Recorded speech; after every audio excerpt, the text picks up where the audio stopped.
Forged in the fires of revolution, tested on today's front lines of freedom. Before there was a nation, there was the United States Army. From the hallowed ground of Yorktown's first stand to the unwavering readiness at Fort Bragg today, and onward to West Point's next generation of leaders. For 250 years, one force has stood ready, unshaken, unmatched, unbreakable. And today, the legacy rolls on. This is the United States Army's 250th Anniversary Parade. Representing our joint forces, please welcome the Chairman of the Joint Chiefs of Staff, General Dan Kane.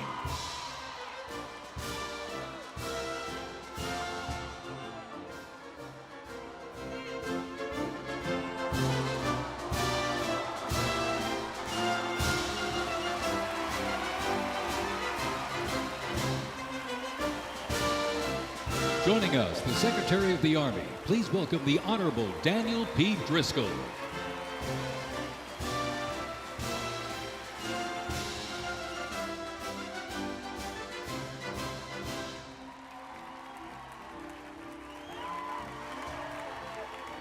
Ladies and gentlemen, please welcome the Secretary of Defense, the Honorable Pete Hegseth.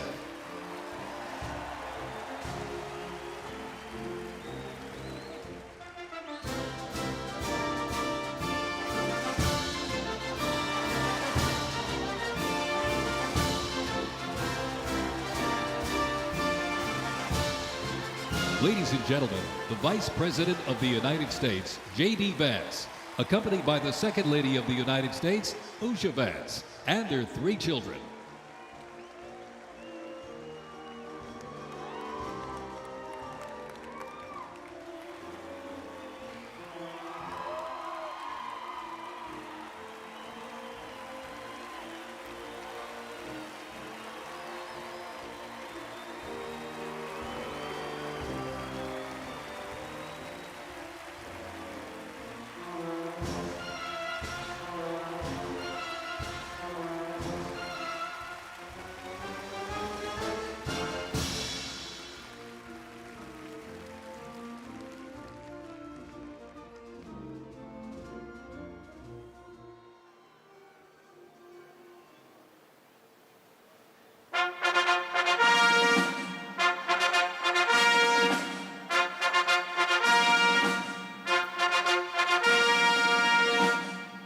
Ladies and gentlemen, please welcome the President of the United States, Donald J. Trump, and First Lady Melania Trump.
Ladies and gentlemen, to honor America, would you please rise for the singing of our national anthem?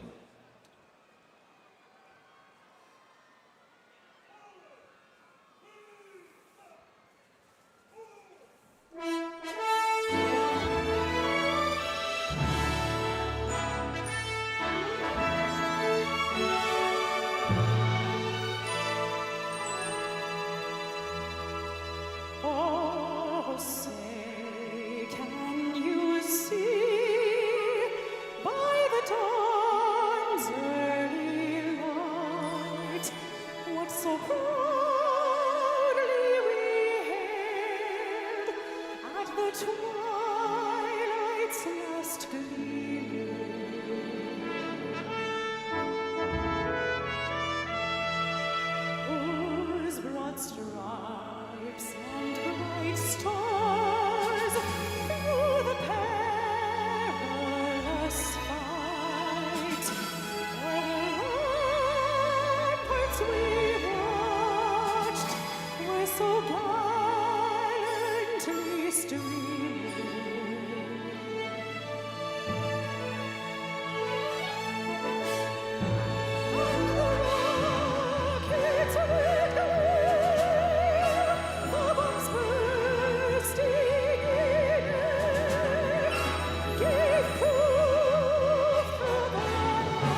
Before we even had a country, we had an army. They started as a small, unorganized group of shop owners and farmers, but they fought the most powerful army in the entire world to a standstill in Concord, Lexington, and Bunker Hill. Then our Continental Congress chose George Washington as general of our Continental Army. But it wasn't until 1 year later, on July 4th, 1776, that news arrived of the signing of our Declaration of Independence. Now we had a new army and a new nation. With little gunpowder, no shoes, bloody feet, few cannons, little training, and even less food. Valley Forge started in December. They went into winter camp in December of 1777. Approximately 2,000 Americans died that winter of disease. They lived through hell, but they never ever gave up. Not this army, not this first American army. Finally, Washington and his army arrived, here at Yorktown, where they had General Cornwallis and his powerful British army trapped in this city against the sea. All of the preparation that Washington has learned through the course of those 6.5 years meets its full force here at Yorktown, and he employs it brilliantly. Sailing from the Caribbean, the French Navy arrived and took on the British fleet. Washington decided to make his move. Our men began digging to get closer and closer to the fort, finally getting within rifle and cannon range. Naturally, George Washington chose to set off our first cannon shot. The British had two small forts in front of the main fort. They were called Redoubts 9 and 10. Then, on the moonless night of October 14th, the American and French forces attacked the redoubts. The hand-to-hand combat with bayonets, knives, and fists was bloody, to say the least. But within an hour, we were victorious. And as the sun came up the next day, Cornwallis looked out and realized he was in serious trouble. So he prepared an all-out, desperate counterattack. It didn't work, and the British were forced to surrender. We were supposed to lose to the best army and the largest and most professional navy in the world. But our young army had won the war and our freedom, the freedom we hold so dear. And 250 years later, for what started as a ragtag group of shop owners, has now become the most powerful army in the world. Today, many things are very different from that army here at Yorktown, but one thing remains the same. An undying passion, guts, and love for our country remains deep in the heart of today's army. When I look into their faces, you can see it. That will never change. God bless the United States Army, and God bless the United States of America.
Ladies and gentlemen, our parade is officially underway. Up first, internationally renowned as one of the world's finest professional music organizations, the United States Army Band, Pershing Zone. They are the premier music organization of the U.S. Army, our nation's most senior service. Stationed at Joint Base Meyer-Henderson Hall, Virginia, it plays an important musical role in events of national and international significance. They were founded back in 1922 by Army Chief of Staff John J. Pershing. They're led today by Colonel Bruce R. Pulver and Drum Major Rob Moore. Today, Pershing Zone is playing a melody entitled The Army Goes Rolling Along. This was actually written in 1908 by the then Lieutenant Edmund Louis Snitz Gruber, which was a descendant of Franz Gruber, who composed Silent Night. It was originally written to be the 5th Artillery Regimental song titled The Caissons Go Rolling Along, and in 1956 the lyrics were revised by Harold Arberg as the official song of the U.S. Army, and then retitled The Army Goes Rolling Along. Pershing Zone carries on its century-old legacy, playing a march that brings pride to every soldier, the Army Song. The 3rd Infantry Regiment is the oldest active duty unit in the U.S. Army. Established back in 1784, the unit was dubbed the Old Guard by Major General Winfield Scott during a victory parade in Mexico City after the Mexican War. It is the U.S. Army's official ceremonial unit and presidential escort, conducting year-round tactical training to ensure the highest standards and utmost discipline of its soldiers. The unit routinely represents the U.S. Army and our nation in official ceremonies, major sporting events, and the U.S. Army's own Twilight Tattoo. The Old Guard also maintains 24-hour vigil of the Tomb of the Unknown Soldier, while also conducting funeral services honoring our fallen heroes in Arlington National Cemetery. The regiment's 50 campaign streamer stand is a testament to its long, faithful service to our nation. Ladies and gentlemen, the 3rd Infantry Regiment, the Old Guard.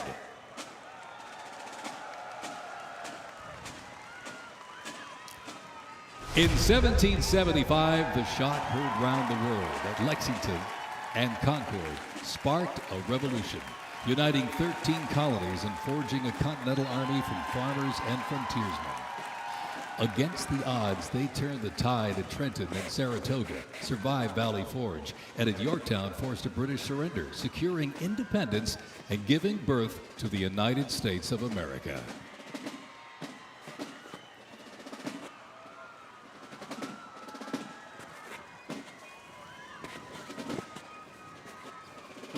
Before radios and field phones, sound was the signal. In the Continental Army, fifes and drums carried commands across the chaos of battle, telling soldiers when to advance, when to retreat, eat, even when to rest. That legacy actually lives on today with the U.S. Army Fife and Drum Corps, part of the 3rd Infantry Regiment known as the Old Guard. Founded back in 1960, they're the only unit of their kind in the armed forces.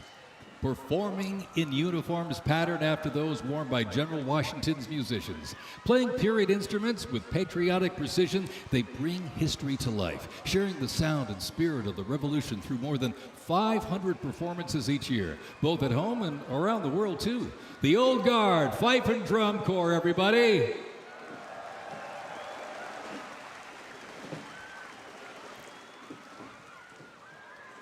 And now, from high above, ladies and gentlemen, celebrating 250 years, your United States Army parachute team, the Golden Knights.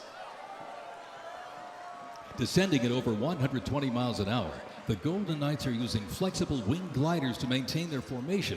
They open their main canopy simultaneously and negotiate the softest possible landing.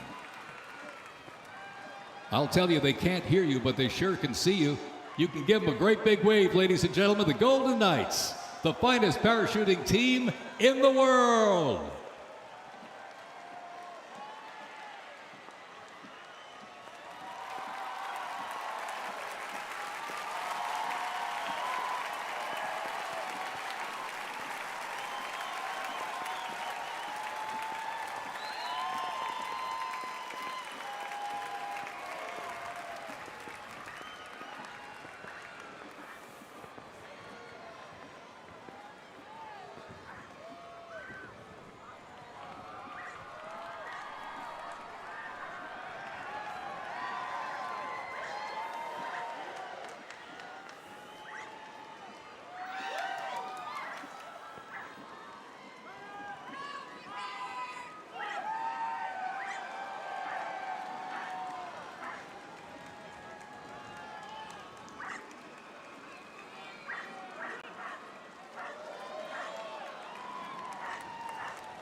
Fort Sumter in 1861, a nation divided. Over 4 brutal years, nearly 2 million soldiers fought to preserve the Union. Among them, 5 future presidents and the first recipients of a brand new military decoration, the Medal of Honor. With independence won, our nation's westward expansion began. The Army moved in step, guarding settlers as native scouts lit the way. Immigrants joined the cause, and the Buffalo Soldiers etched a legacy of grit and honor across the American frontier.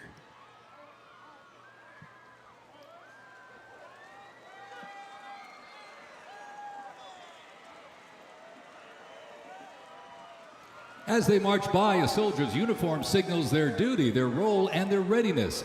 And by the late 1850s, official regulations outlined distinct looks, shaping the Army's identity and function across the force. Soldiers were issued 2 coats. One, a short sack coat for work and battle, with brass buttons and colored trim that marked their rank. Well, by war's end, that rugged sack coat became the soldier's uniform of choice. As the war escalated, volunteer enlistment surged. Congress authorized support for a force of up to 500,000 new troops, answering the call to preserve the Union. As they march by, representing the Civil War era of our nation's history, is the 4th Infantry Division based out of Fort Carson, Colorado.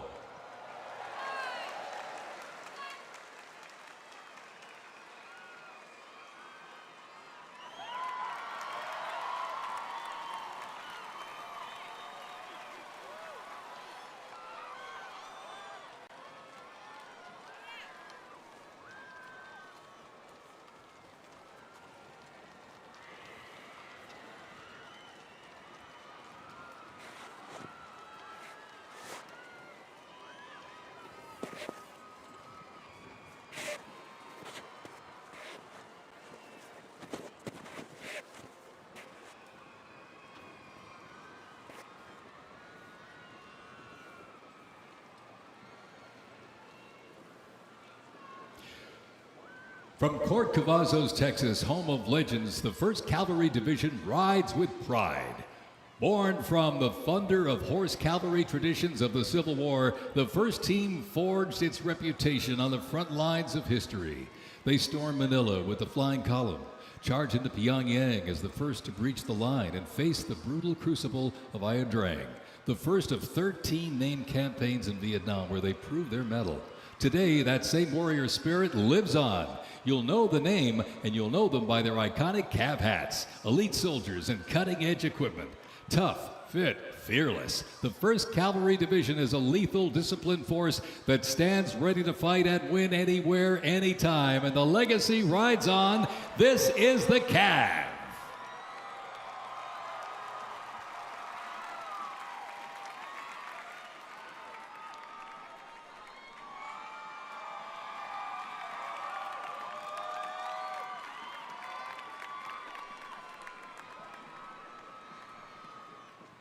Special thanks to our sponsor, Lockheed Martin.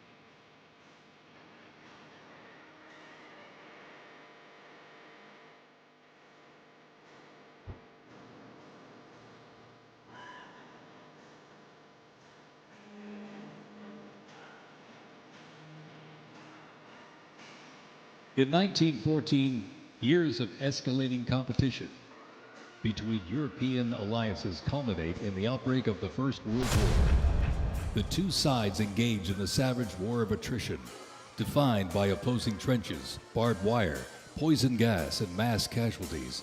The United States initially maintained its neutrality, but was eventually drawn into the conflict in 1917.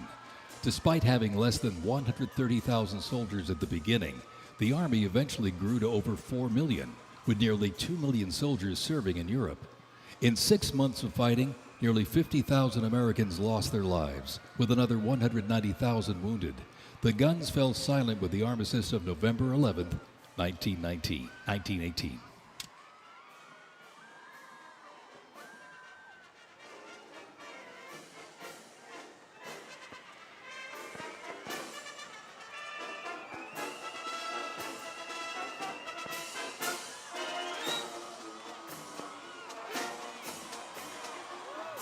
We continue on with more USA World War I rolling stock. This 1918 Dodge touring car was part of the legendary 1919 Transcontinental Convoy. 3,251 miles and 62 grueling days across the Lincoln Highway. Now remember, no pavement, no GPS, and no power steering. Just grit, determination, and the drive to push Army mobility into the future. This car literally helped pave the way for the roads we rely on today, and reminds us when the Army moves, the nation follows. The 1918 Dodge Touring Car.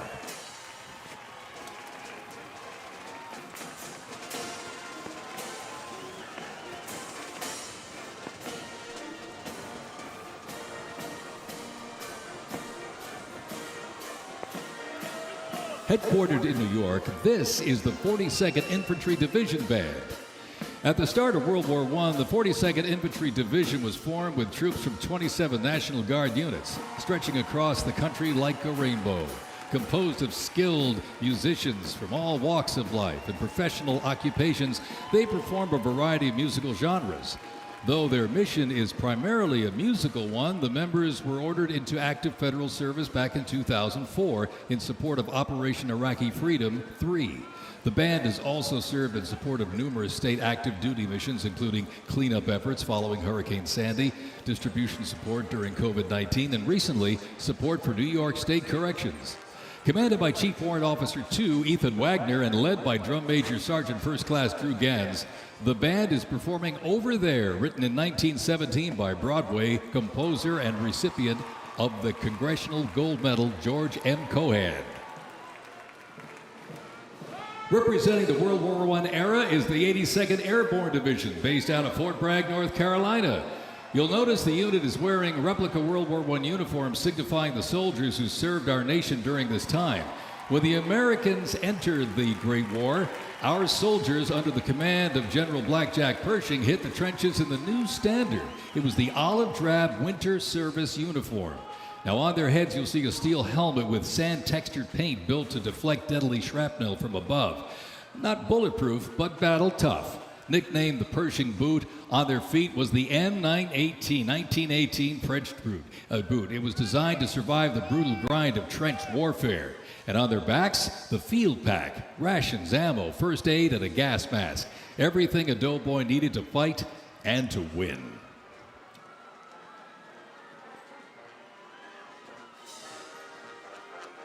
Incidentally, the 42nd Infantry Division was deployed to heavy combat abroad and then deployed again in World War II, ultimately liberating the Dachau concentration camp. The 42nd responded to the terrorist attacks on 9/11. Later, with the war on terrorism, the rainbow stretched across the world again, deploying in Iraq and Afghanistan.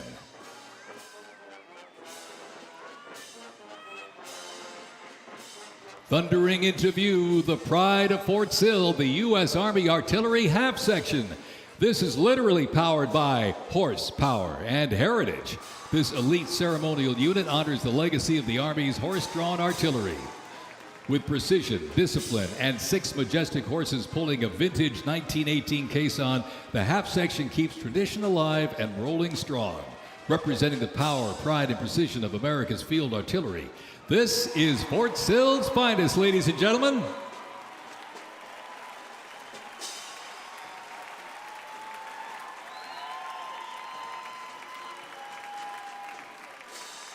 Special thanks to our sponsor, Form Energy.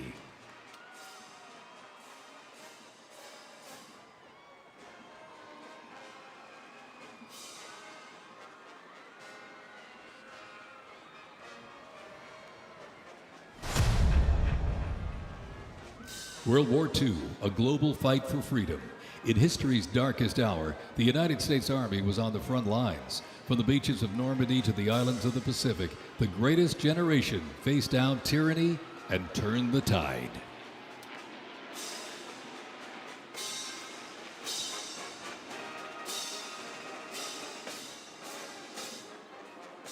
From bombers to fighters to transports, U.S. Army aircraft started to thunder across the skies in World War II. And take a look up there, ladies and gentlemen.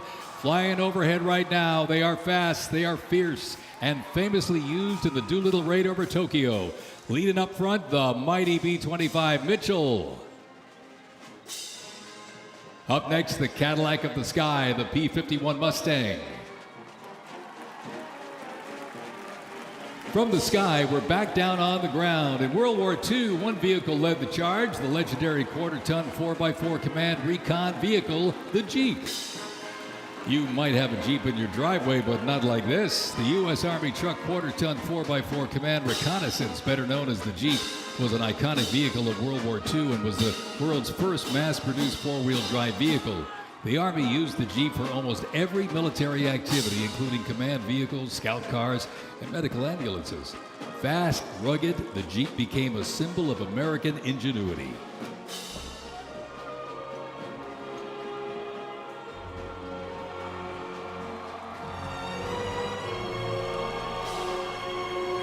From Fort Bragg, North Carolina, this is the 82nd Airborne Ceremonial Band. The 82nd received the nickname All-Americans after a contest as it represented the diverse origins of its members from every state. This name remains today symbolized by their iconic AA patch. Fort Bragg's finest, ladies and gentlemen. Give them a big round of applause, the 82nd Airborne Ceremonial Band.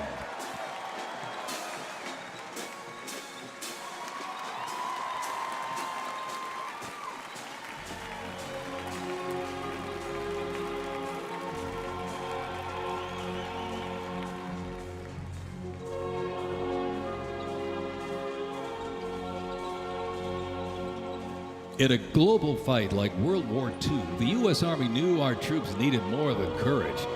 They needed innovation. Uniforms evolved for every environment, but olive drab remained the mark of the American soldier. Shaped by lessons from the trenches of World War I, the Army introduced two battlefield essentials: the M1 helmet, tough, stable, and built to protect under fire, and the M1 Garand rifle, powerful and fast. It gave American troops a very clear edge. General George S. Patton called the M1 rifle the greatest battle implement ever designed, and history proved him right.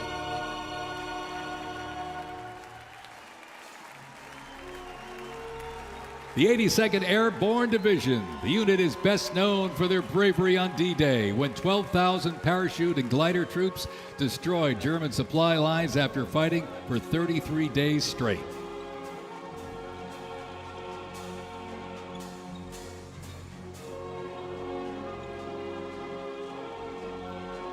The 101st Airborne Division, based out of Fort Campbell, Kentucky, traces its lineage back to 1918 when it first established as the 101st Division. Known for their ability to rapidly deploy across the world, the unit has held a crucial role in operations since its inception. From parachuting behind enemy lines on D-Day to leading helicopter assaults in Vietnam, the 101st redefined modern warfare. In the 50s, the Screaming Eagles stood tall at home, protecting the Little Rock Nine during the fight for civil rights. In recent decades, they've been sent across the world with stints as far as the Middle East, where they took part in Operation Desert Storm and participated extensively in the war on terrorism in Iraq and Afghanistan. The Screaming Eagles continue to lead the way as tomorrow's division in today's Army.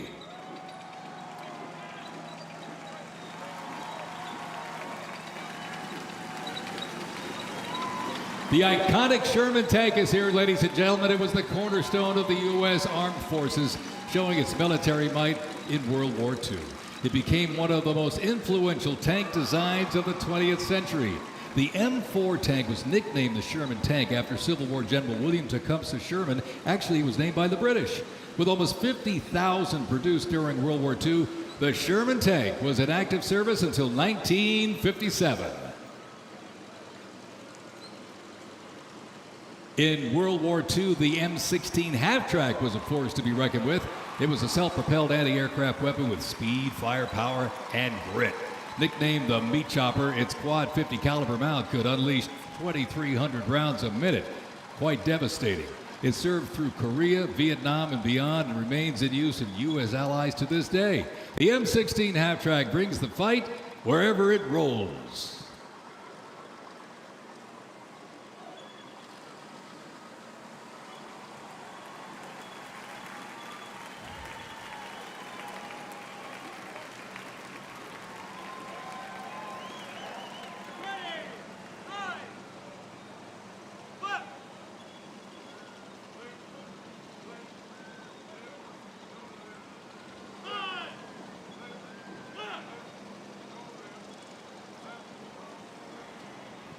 The U.S. Army Transportation Corps motto states, "Nothing happens until something moves."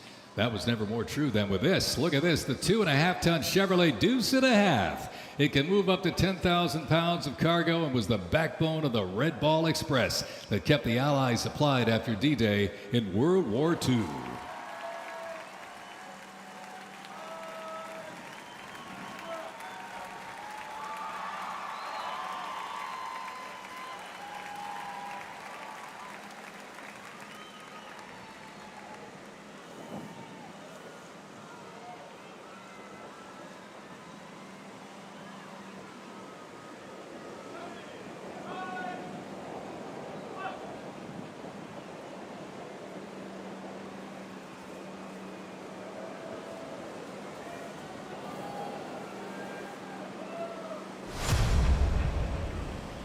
The Korean War, often referred to as the Forgotten War, began on June 25, 1950, with the North Korean Army's invasion of South Korea.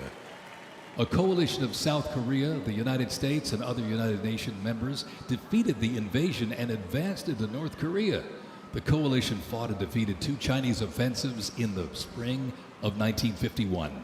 Armistice negotiations began shortly after that defeat in July of 1951 until the armistice was signed 2 years later in 1953. Combat consisted of small attacks, raids, and patrolling. During this war, the United States deployed approximately 6.8 million military forces to the Korean Peninsula.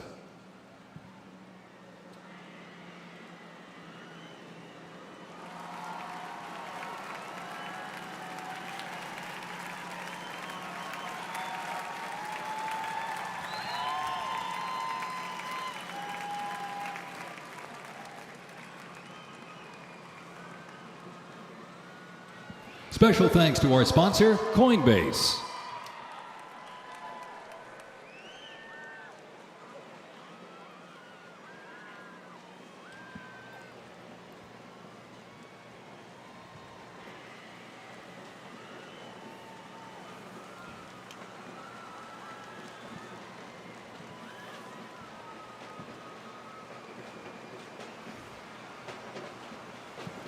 The M151 kept rolling along as the lightweight, high-mobility general-purpose vehicle replacing the famed World War II Jeep back in 1961.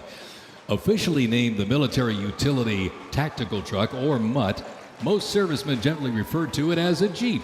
The vehicle spanned more than 40 years in 4 manufacturers and were everywhere that the Army was deployed.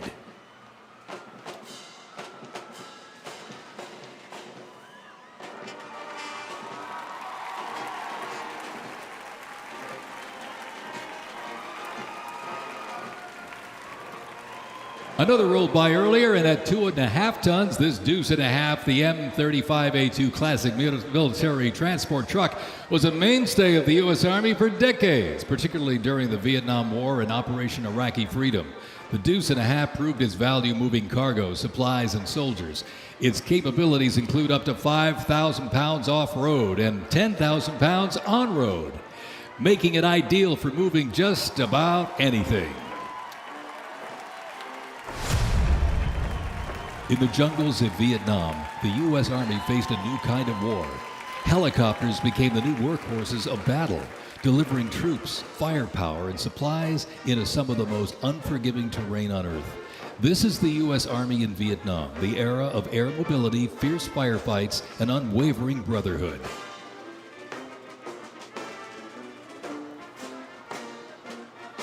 And over the music marching through, the roar of these legendary Army helicopters takes to the air.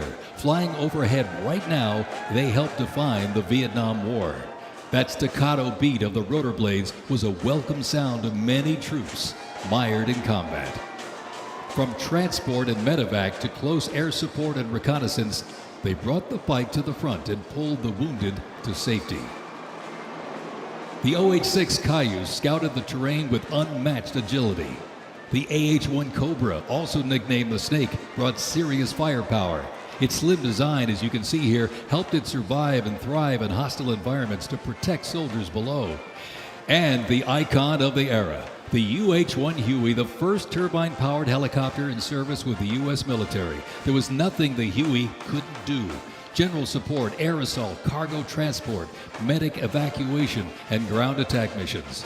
The Cayuse, Cobra, and Huey, ladies and gentlemen, three iconic Army symbols in the sky.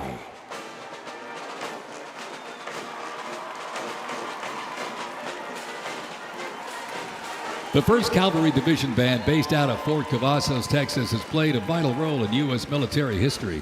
Since its origins back in 1855 as the band of the 2nd Cavalry, it has supported operations from the Civil War to Desert Storm. Over time, it's evolved into a powerful force using music to strengthen bonds between soldiers and engage with communities. From World War II in Korea to the Vietnam War in Bosnia, the 1st Teen Band has enhanced morale and upheld the division's enduring legacy. Today, the band continues its mission using music to shape perceptions, foster trust, and promote national Army and division interests. Standing ready to serve, it remains an enduring symbol of the 1st Cavalry Division's legacy and commitment to duty. The band performs Hit the Leather and Ride, a march composed by Captain Robert Meredith Wilson. This piece reflects the cavalry's transition from horses to mechanized warfare, capturing the speed, the resilience, and the tradition of the division. From Fort Cavazos, Texas, everybody, the 1st Cavalry Division Band.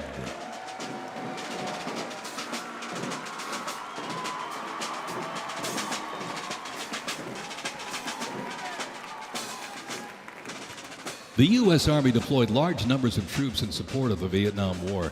The first contingent of U.S. Army advisors arrived in Vietnam in the late 1950s, and that quickly grew to a small team of around 100 soldiers, which then expanded to more than 600 over the next decade.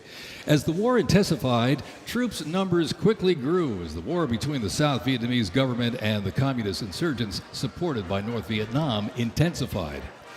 By January 1969, more than 364,200 soldiers organized around 7 divisions and 20 separate combat brigades. The United States began withdrawing its forces in July of 1969, and the last Army combat unit left South Vietnam in August of '71. The last U.S. combat soldier came home March 1973, while a small number of non-combat personnel remained until April 1975.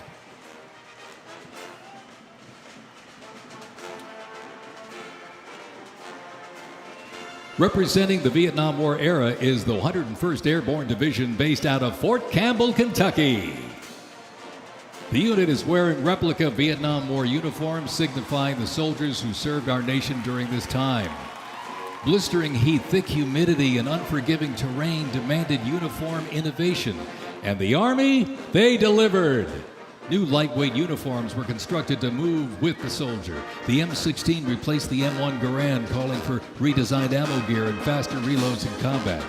Body armor got smarter, jackets and trousers got lighter, and field equipment was reimagined to meet the mission head-on. Gone were the heavy Mickey Mouse boots, replaced by canvas tropical combat boots that offered better grip, faster drying, and all-day endurance.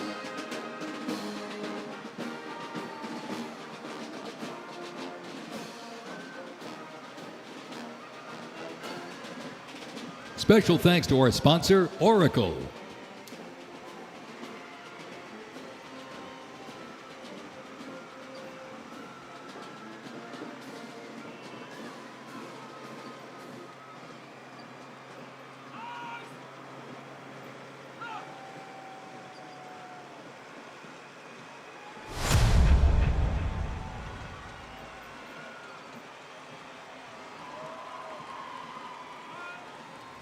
When Saddam Hussein's Iraq invaded Kuwait in August 1990, the U.S. Army deployed to Saudi Arabia to deter further Iraqi aggression in the region for what was known as Operation Desert Shield.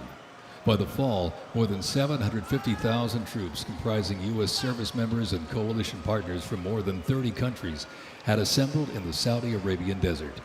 In mid-January 1991, the U.S.-led coalition began Operation Desert Storm, which kicked off with an intensive air campaign designed to knock out key Iraqi infrastructure and weaken Iraqi forces. The ground offensive was launched in early 1991, where military forces overwhelmingly destroyed enemy tanks and vehicles. After only 100 hours of ground combat, coalition troops liberated Kuwait, and the Gulf War ended with Iraq's surrender.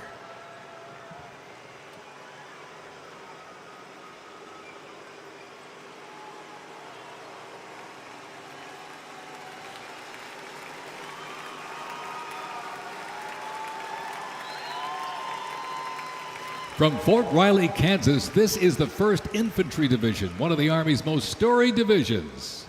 Nicknamed the Big Red One because of the distinctive red on their unit patch, as the oldest continuously serving division in the U.S. Army, the unit has participated in every major operation since World War I, living up to its motto, no mission too difficult, no sacrifice too great, duty first.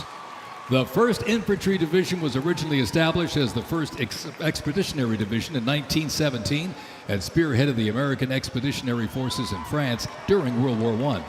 In World War II, the Fighting First stormed Omaha Beach on D-Day and liberated Nazi concentration camps. The highly decorated unit has had 37 members of the Big Red One awarded the Medal of Honor. In Washington, D.C., the 1st Division Monument stands in President's Park, memorializing those who died while serving in the 1st Infantry Division. Ladies and gentlemen, they are the Big Red One, the 1st Infantry Division.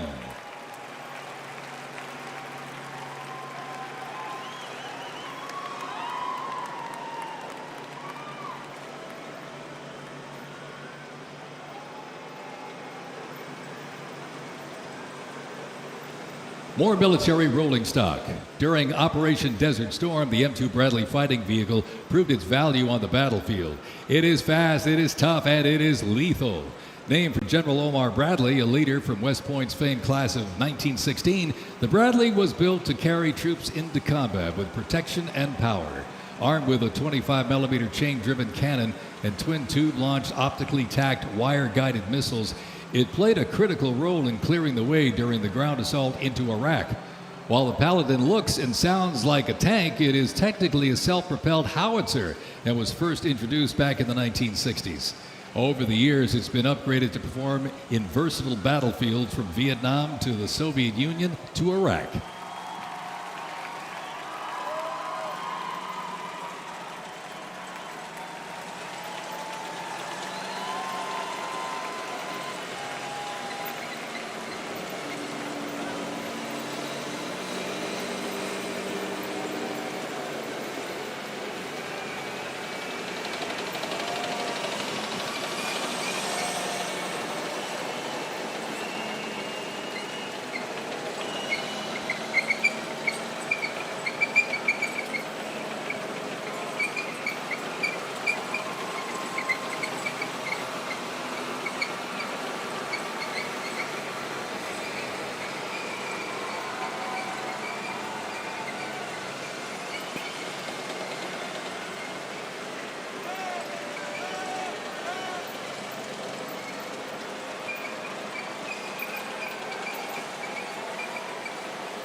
In the Gulf War, no division hit harder or moved faster than the 1st Armored. The 1st Armored Division, nicknamed Old Ironsides, is the oldest, most recognizable armored division in the United States Army. As part of the buildup for World War II, cavalry and reconnaissance units were brought together to form the 1st Armored Division in 1940. In the Gulf War, no division hit harder or moved faster than the 1st Armored. Old Ironsides really led the way. During Desert Storm, they engaged in some of the largest tank battles in Army history that were decisive victories, shattering enemy formations. Based in Fort Bliss, Texas, America's Tank Division is currently supporting missions in 20 countries across 5 continents. From World War II to today, Old Ironsides remains battle-proven and always ready.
First used in Operation Desert Shield and Desert Storm, the M119 howitzer brought precision firepower to the front lines.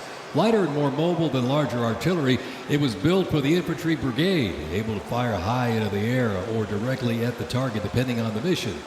Whether used in battery formation or as a standalone support weapon, the M119 delivered reliable, responsible fire when it mattered most. Still in service today, including on the front lines in Ukraine, it remains a trusted part of the Army's arsenal.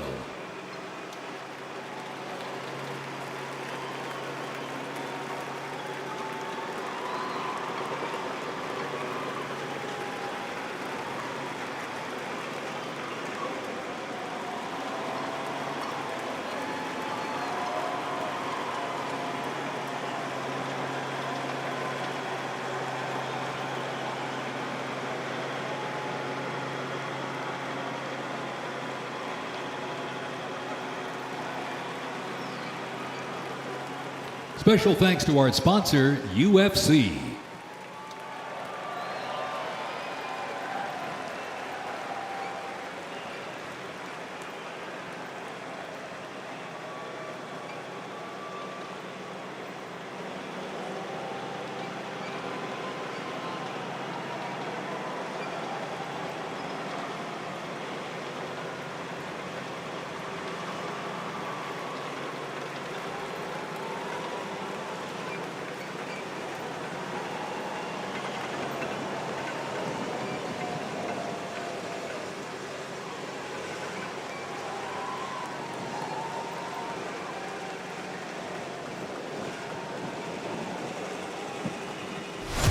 On September 11, 2001, terrorists destroyed the World Trade Center in New York City and struck the Pentagon in Washington, D.C. using commercial airliners.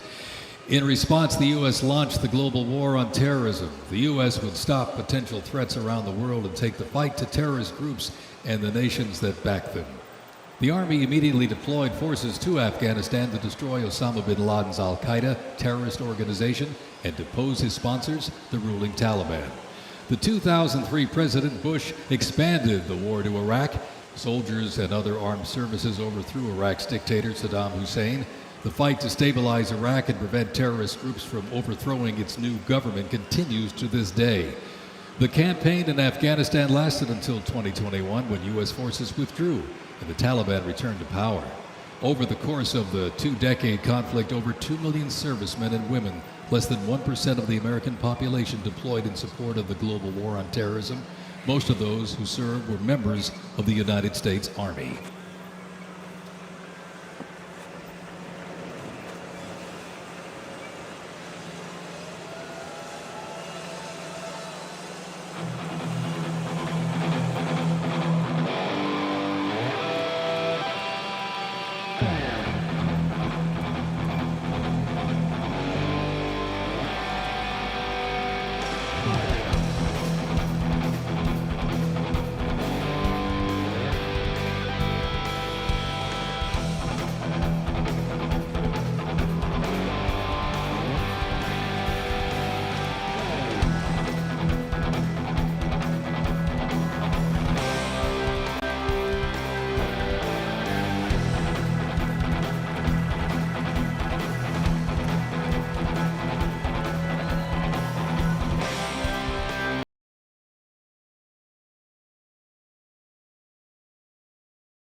The global war on terrorism saw the introduction of a range of new technologies on the battlefield.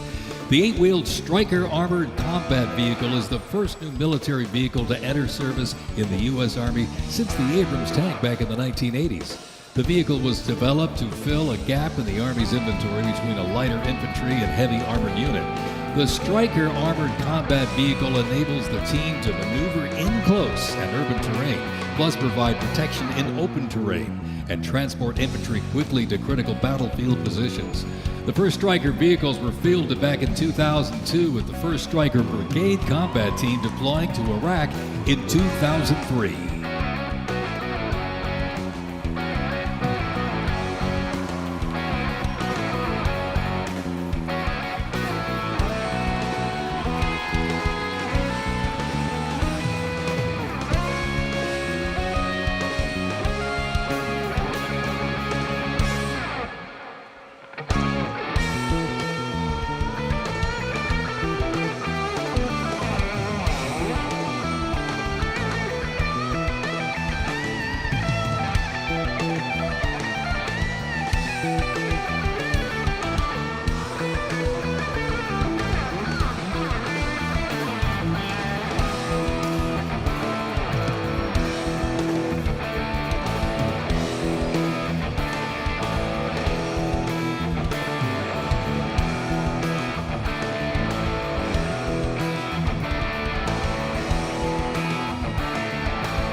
U.S. Army Rangers, predating the Revolutionary War, fought in the War of 1812 as part of the regular Army and patrolled the frontier from Ohio to western Illinois on horseback and by boat, with the likes of Daniel Boone and Abraham Lincoln in their ranks. After the 9/11 terrorist attacks, Rangers were called upon to lead the way in the global war on terrorism. As part of the U.S. Army Special Operations Command, the 75th Ranger Regiment, based out of Fort Bragg, North Carolina, represents a lethal, agile, and flexible force capable of conducting many complex joint special operations missions. Today's Rangers Regiment is the Army's premier direct action raid force. It is always combat ready, mentally and physically tough, and prepared to fight our country's adversaries. The U.S. Army Special Operations Command is an elite group of individuals trained to lead and succeed in protecting the country from their threats. Composed of 5 units with unique specialties, Special Operations works in small tactical teams, taking on the most challenging and sensitive missions. Military legends to service members and civilians alike, they take on terrorists through quiet guerrilla war-style missions in foreign countries. Ladies and gentlemen, the U.S. Army's Special Forces.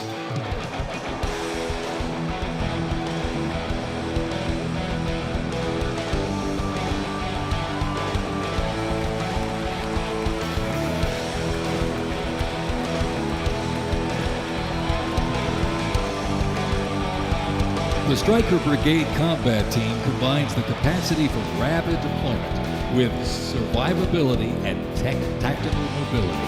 Adaptability and continuous transformation to overcome our enemies is vital. Fighting an elusive enemy in distant places and at home requires new tools such as unmanned aerial vehicles for surveillance and the Blue Force Tracker to see real-time details of troop movements. The United States does not face the challenging international environment alone. Our network of allies and partners is an advantage that our adversaries can never hope to match. Over 80 nations have fought alongside the United States or assisted it during the global war on terrorism.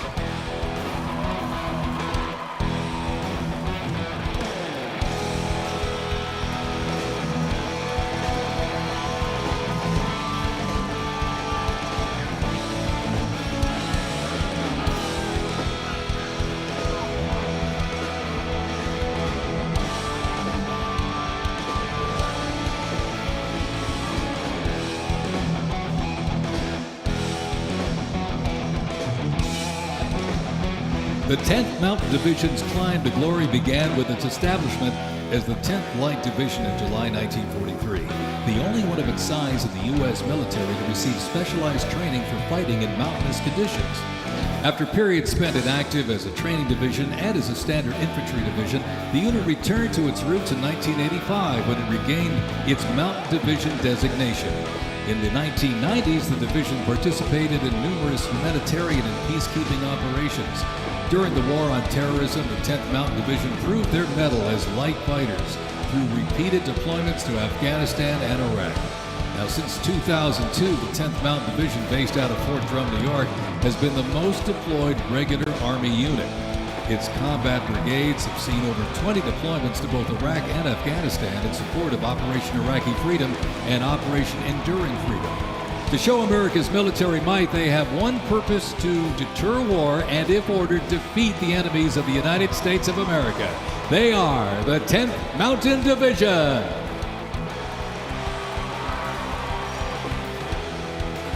Investments in cutting-edge systems, drone technology, and AI-powered capabilities strengthen the force, equipping soldiers with tools they need to protect the country and defend democracy.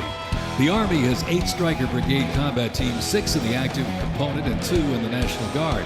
More than 2/3 of the 7,000 servicemen and women who sacrificed their lives fighting the global war on terrorism were part of one of the Army's 3 branches: active duty forces, the Army Reserve, and the Army National Guard.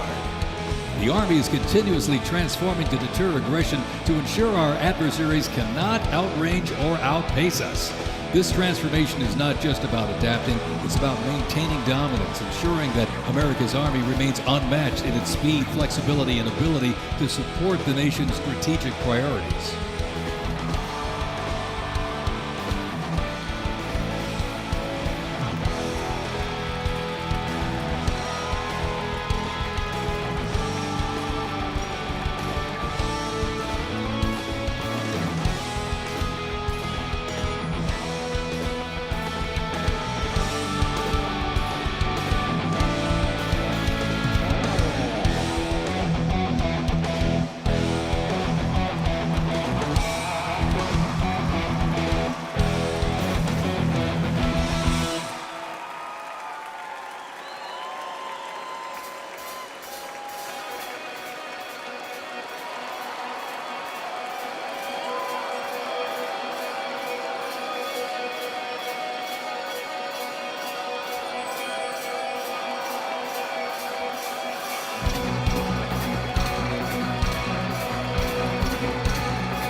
keeping the Army forces battle-ready and nimble makes transportation for the U.S. Army a very vital element.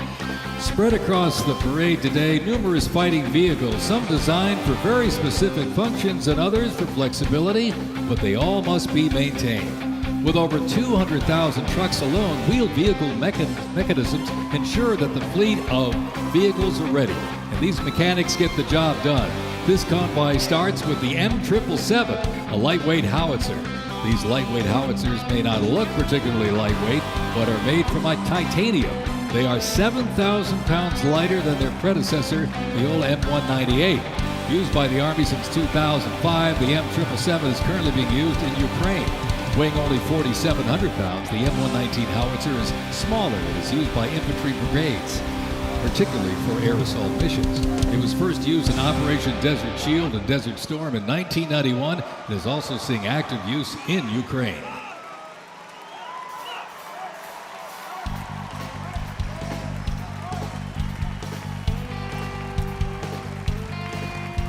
The 7th Infantry Division, stationed at Joint Base Lewis McChord, has been seeing continuous combat action ever since activation in World War I. From Europe to the Aleutian Islands, Japan, Korea, Afghanistan, and the Pacific, the Bayonet Division boasts a proud history of answering the call of its motto, "Trust in Me," with resolute dedication. Sent to deployments and conflicts around the globe since it was founded, the division returned to Fort Lewis in 1971, its first time on American soil since 1934. The 7th Division, originally called the Hourglass Division due to their hatch design, gained the nickname Bayonet Division during their deployment to Korea in June of 1950. At Incheon Landing and during the liberation of Seoul, they were credited with plunging the bayonet into the heart of the enemy, with 13 members of the division receiving the Medal of Honor. The 7th enables and sustains the combat readiness of 2 Stryker Brigade combat teams and a combat aviation brigade.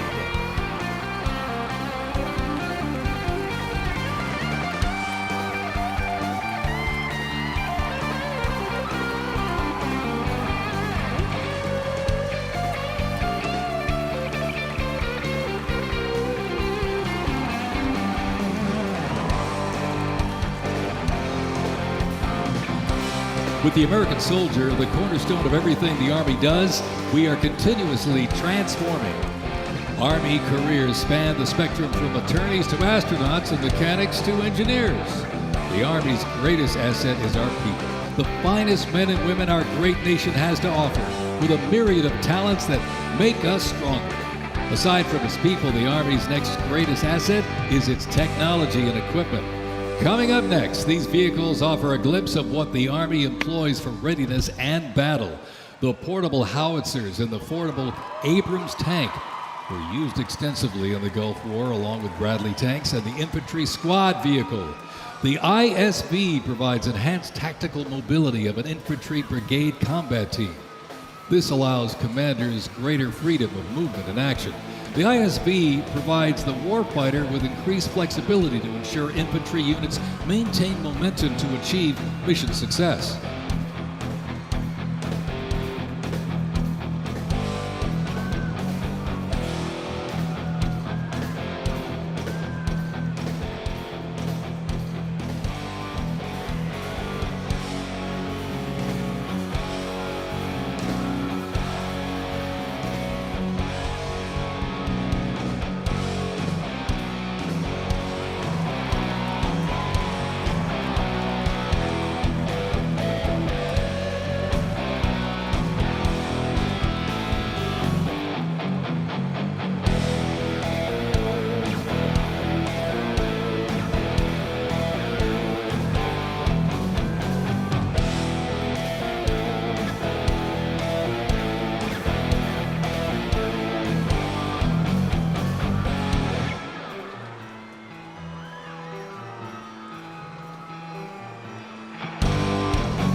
When duty calls, U.S. Army soldiers don't just answer, they lead.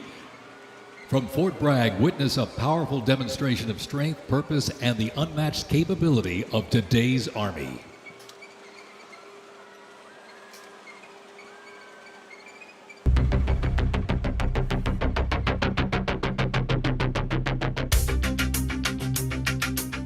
The Army has made me see my potential, and I feel like it's molded me into a better person.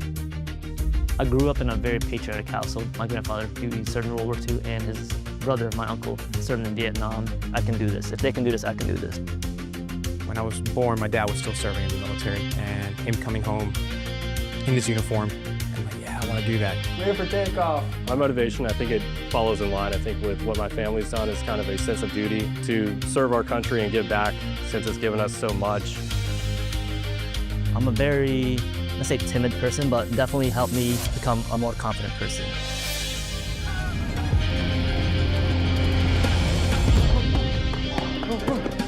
Working with a group and my peers, it really shows how much working with a team can strengthen you. All right, ready to go? Ready to go. I derive a lot of purpose from serving others. I think serving something bigger than myself gets me out of bed every day. They keep going up, keep going.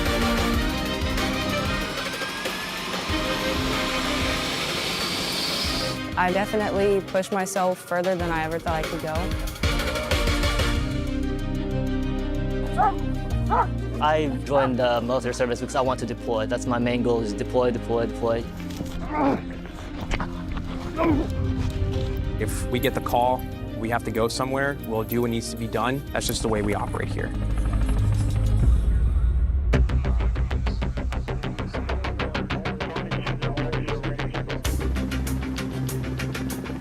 This is one of the few jobs in the nation where we all take an oath to say, I'm willing to put my life on the line for you, and they're willing to put their life on the line for me. This is what we train for. This is what I want to do. My team leaders and squad leaders, they know exactly what to do. Check equipment, check weapons, check ammo.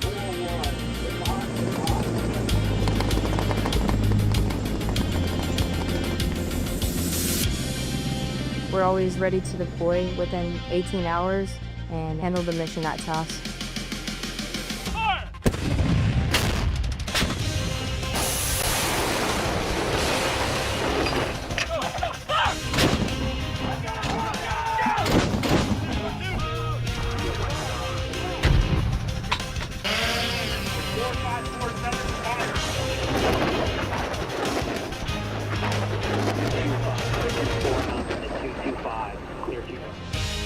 We jump so frequently so that our jump masters and the paratroopers are ready to deploy. Outboard personnel, stand up! I'm very passionate about being a jump master. The paratroopers, they see you and, you know, they believe in you. I love to instill that confidence with my passion into those paratroopers. It's a rush. It's great. Drop them cleared for personnel drop.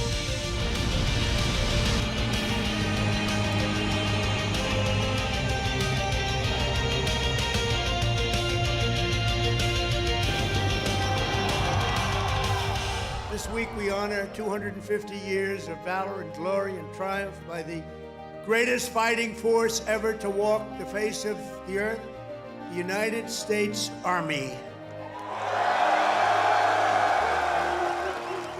For 2.5 centuries, our soldiers have marched into the raging fires of battle and obliterated America's enemies. I love the Army.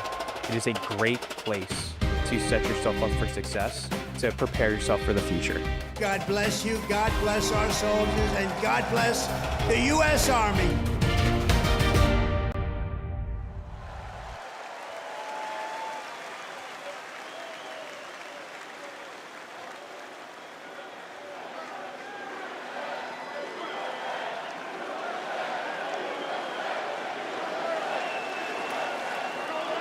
Joint Base Elmendorf, Richardson, Alaska is the home to America's Arctic Angels, who execute expeditionary operations worldwide, conduct multi-domain operations in the Indo-Pacific Theater and the Arctic, and on order decisively defeat any adversary in extreme cold weather, mountainous and high-latitude environments through large-scale combat operations. The Angels are the Army's only Arctic division.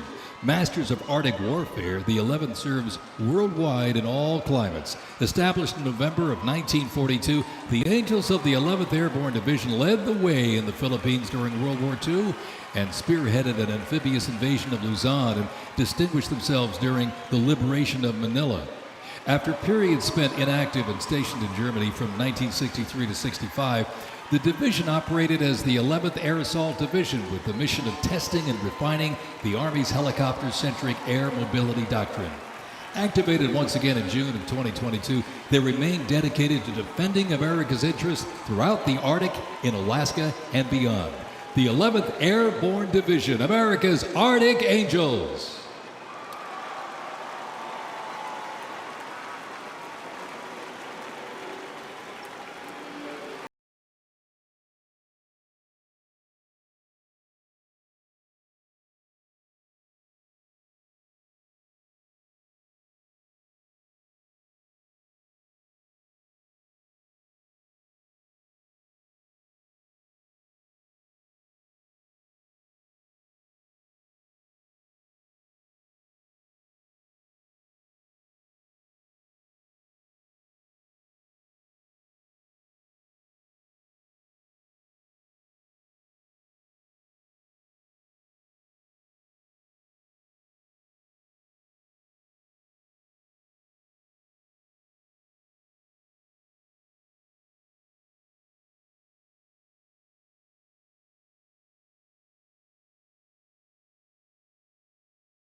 Reserve of Medical Manpower. This organization was folded into the new offices of the Officers Reserve Corps in 1917. Reserve organizations furnished crucial manpower to the Army during World War I and were merged into 1920 into the Organization of Organized Reserve. During World War II, the Army activated 26 Organized Reserve infantry divisions, and roughly a quarter of the Army's officer corps came from the reserves during the conflict. During the Korean War, the Organized Reserve Corps was reorganized and redesignated the U.S. Army Reserve. The Army Reserve has since served as a vital source of manpower for the force during times of need, gradually transitioning from a strategic force to an operational force in response to the pressures of the war on terrorism. In the 170,000 Army Reserve soldiers and 11,000 civilians serving their home communities, and when needed, they can quickly mobilize. The Army can't deploy, they can't fight or win without the Army Reserve. They are an important component of Army readiness. Let's have a big hand for the Army Reserve.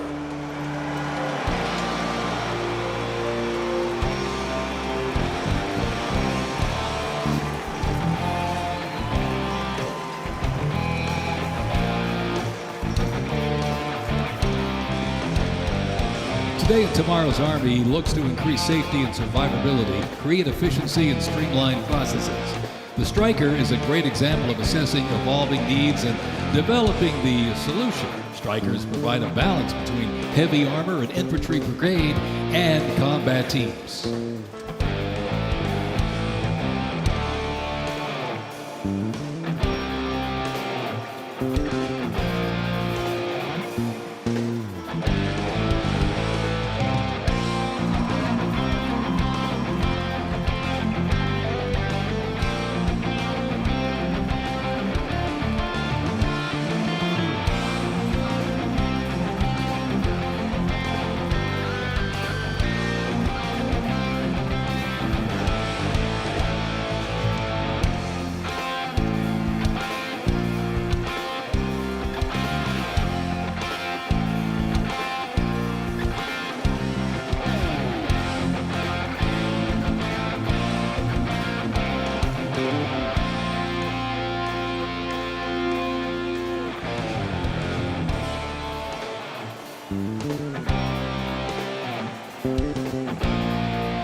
When Americans hear the name Bastogne, they remember one of World War II's most heroic defenses, the Battle of the Bulge.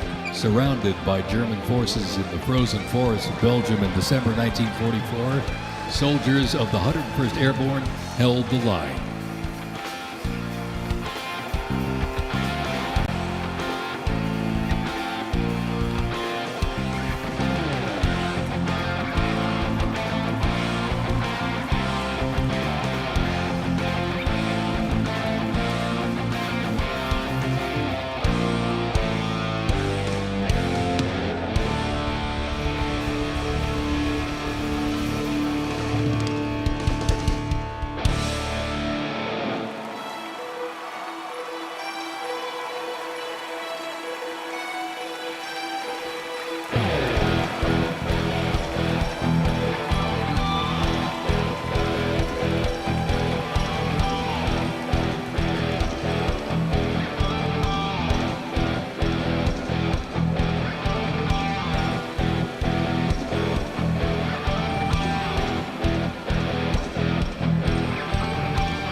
The unit before you is a platoon from the multi-purpose company 2nd Battalion, 327th Infantry Regiment, 1st Mobile Brigade, 101st Airborne Division, Bastogne.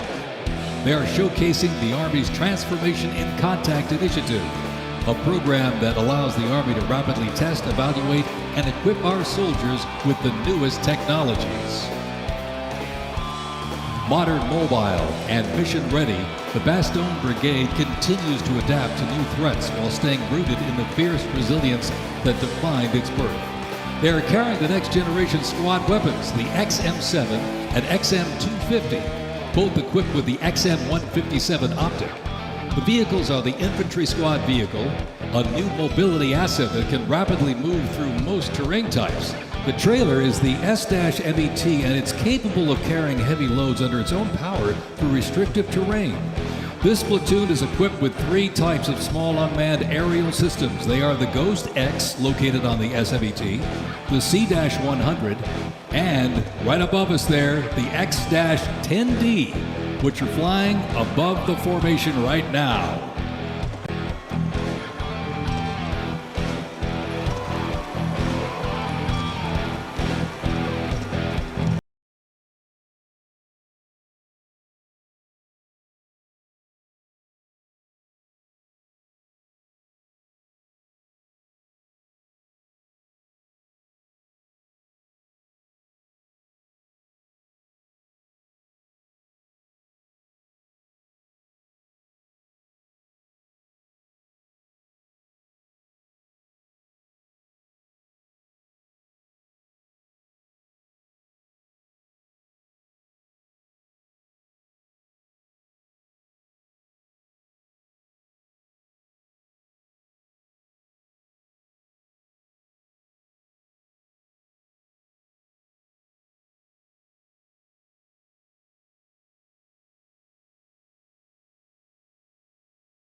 The Bradley fighting vehicle has proved itself to be lethal and survivable in multiple theaters since it first fielded back in the 1980s. Designed as a troop transport, tank killer, and to match speed with an Abrams tank, the Bradley is a fierce fighting machine. The Bradley accompanies American troops often with the M1A1 Abrams tank, nicknamed the Beast and Whispering Death because of its firepower, accuracy while moving, and its stealth. Together, they offer mobility and firepower, a fearsome combination.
Command high in the sky, the AH-64 Apache. It's the premier attack helicopter in the world. The Apache entered service in the mid-1980s and continues to evolve and modify to meet worldwide threats. It can deliver intense fire on the battlefield with an array of aerial rockets, guided Hellfire missiles, along with 30-millimeter cannon fire. The aircraft you see here is configured with a sophisticated targeting radar system and can operate in poor visibility and in the black of night. With more than 1,280 aircraft in operation accumulating over 5 million flight hours, 1.3 million of which have been in combat, the AH-64 Apache represents the backbone of the U.S. Army's attack helicopter fleet and a growing number of international defense forces.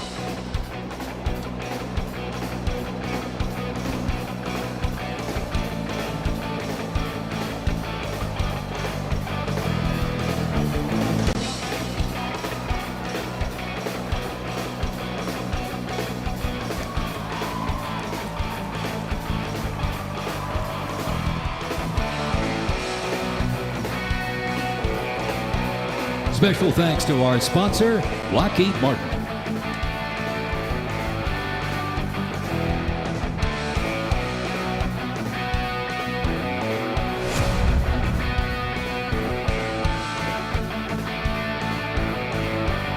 Now, let's roll on to the future of Army readiness. The Army Research Laboratory robot dogs reflect the latest in Army innovation. Look at this. Much like a true canine, these robots can go where soldiers cannot. They have increased mobility, improved tactical awareness, reduced risk to soldiers, and enhanced teamwork. Replacing soldiers, robot dogs can explore terrain that may be difficult for soldiers to traverse, dispose of explosive ordnance, and act in defensive posture or aggressive capacity when armed.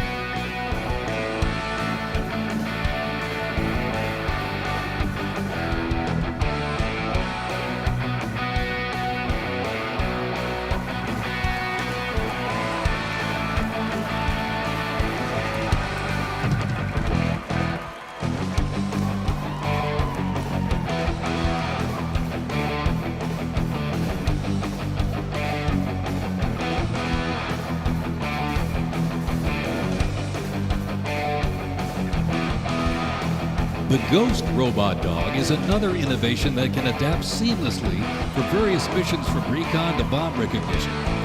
These dogs reduce risk and support soldiers completely in high-stakes missions.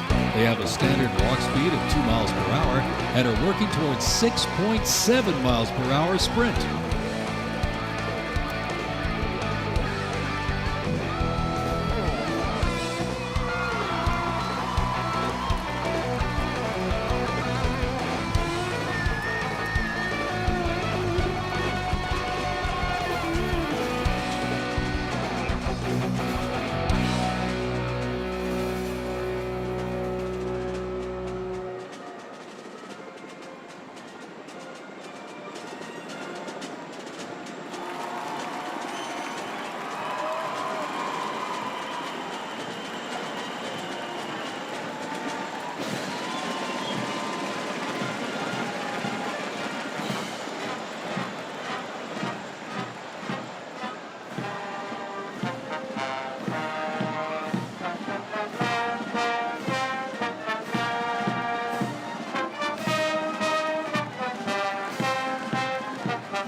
As the oldest continuously serving Army band and the oldest unit at West Point, this is the United States Military Academy Band, ladies and gentlemen. West Point Band traces its history to a single drummer and fifer appointed by George Washington during the American Revolution. Over the next 2 centuries, this band evolved into one of the most capable and versatile performing groups in the world.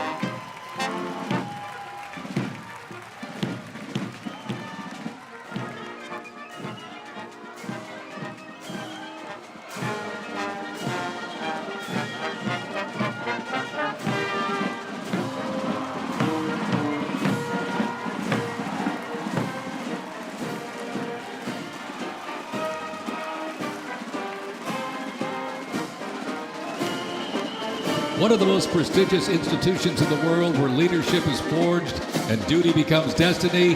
This is West Point, where Army leaders are made. With the motto of duty, honor, and country, West Point trains the best and brightest to serve their country as Army officers. Founded back in 1802 by President Thomas Jefferson, West Point is the home of the Long Gray Line, a legacy of courage and excellence that includes 77 Medal of Honor recipients, 2 U.S. presidents, Grant and Eisenhower, and numerous generals, including John J. Pershing, Douglas MacArthur, and Norman Schwarzkopf.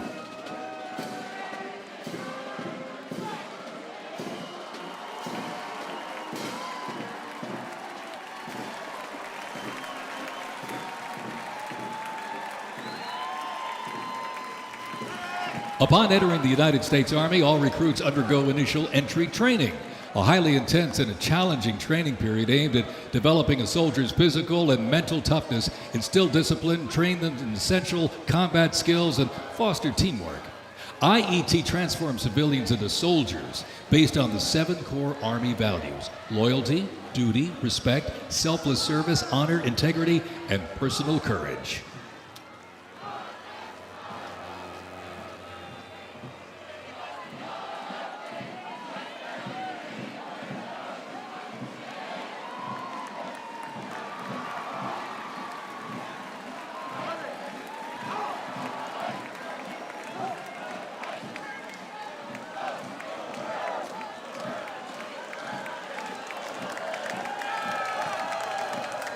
The Virginia Military Institute, on a mission to produce citizen soldiers, men and women educated for civilian life, prepared to serve their country in the armed forces. VMI counts a Nobel Prize winner, 11 Rhodes Scholars, generals, 7 Medal of Honor recipients, and a Pulitzer Prize winner among its graduates. As one of the nation's senior military colleges, students at Virginia Military Institute can participate in Army ROTC or the Corps of Cadets. While cadets in the Corps can serve in any branch of the United States military or pursue other careers, those in Army ROTC earn their commission as officers, ready to serve on active duty in the National Guard or Army Reserve. Each year, the Army Senior ROTC Blue Ridge Battalion commissions approximately 130 second lieutenants, ensuring that excellence in leadership continues in generations to come.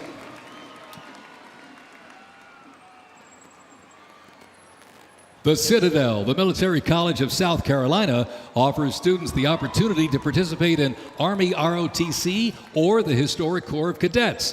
Founded in 1842, the Citadel is the 3rd oldest of the senior military colleges and is known for its Corps of Cadets living and studying under a classical military system that makes leadership and character development essential.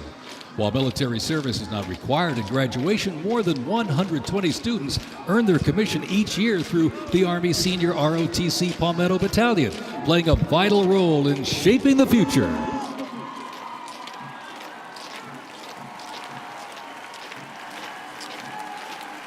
As one of the nation's senior military colleges, Texas A&M University is home to both Army ROTC and the renowned Corps of Cadets. The Corps of Cadets' central purposes has remained building individuals that exemplify respect, excellence, leadership, loyalty, integrity, and selfless service. Students at the university who participate in the Army ROTC earn their commission as officers ready to serve on active duty in the National Guard or Army Reserve. Each year, the Army Senior ROTC Warrior Training Battalion at Texas A&M proudly commissions more than 90 second lieutenants and is honored to shape the future leaders of the U.S. Army.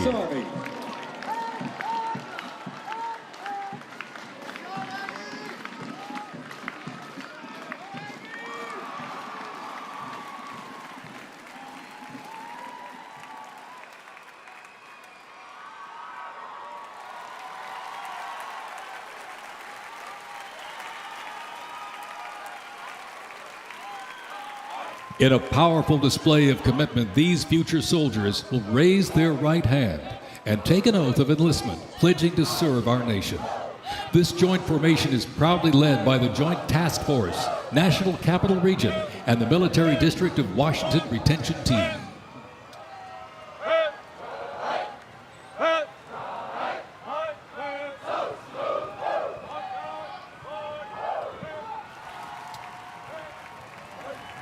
Shaping tomorrow's Army, West Point's most inspiring cadets remind us that America's future is courageous and in capable hands.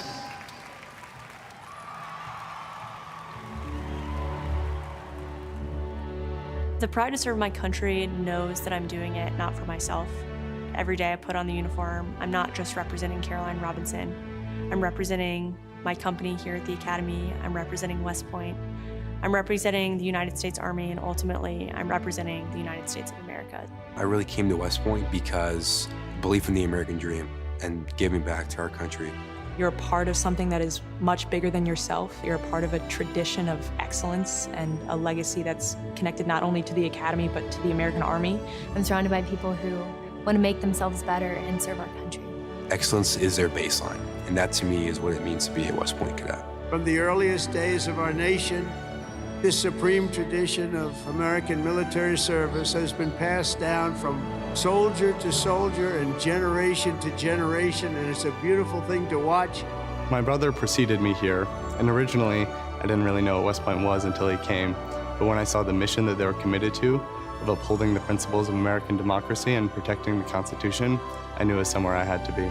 Every time that we lived outside of the United States, I always developed this sense of gratitude and pride of being an American, and I wanted to give back to my country what it gave to me. And it wasn't until I zipped up the blouse and I put the belt on for the first time that I realized that I was going to be serving my country, and it felt right.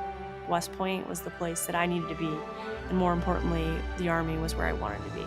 I just looked to the left and right over basic training and realized that we all had the same American patch on our shoulders, that we're all fighting for the same thing. I mean, there was no better feeling in the world knowing that every single person around you is committed and willing to die for that mission. You came for excellence, you came for duty, you came to serve your country, and you came to show yourselves that you are among the smartest, toughest, strongest, most lethal warriors ever to walk on this planet. What excites me the most about my future in the Army is the opportunity that I'm going to have to give back to the American soldiers that I'm going to be leading. Because ultimately, they don't get to choose. And to me, it's that burden of responsibility to be the best leader. And as a young officer, that's going to be exactly what I get to do. I was the cadet basic training first detail for the first 3 weeks. And I got to see the new cadets come in from their families' homes and being in process on their very first day and watching them grow so quickly. I would do all the formations, and I looked out at these 1,000 new cadets, people who just come out of high school. They were completely different people. I don't think there's another institution in the country like West Point where the student body is so committed to furthering the mission of America and ensuring our democracy and freedom for generations to come. I'm really surrounded by the best of the best, and that's when I realized this is a place that I absolutely want to be. West Point itself is an amazing institution, but it only provides opportunities. The people here have to choose to take those opportunities and grow and lead and serve. And the people here want to do that. And I'm proud to be a part of that. And I would tell any high schooler who is considering it, you won't regret it.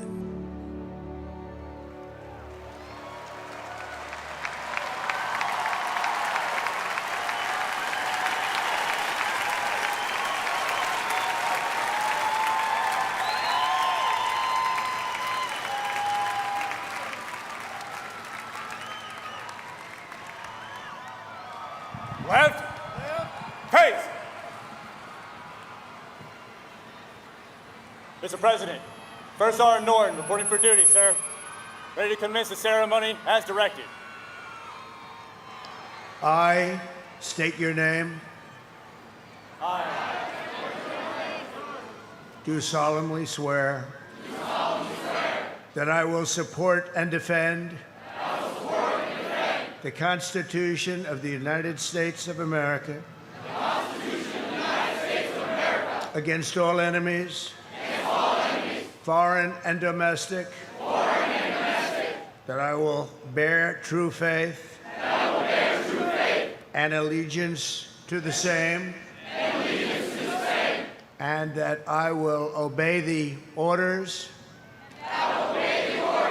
of the President of the United States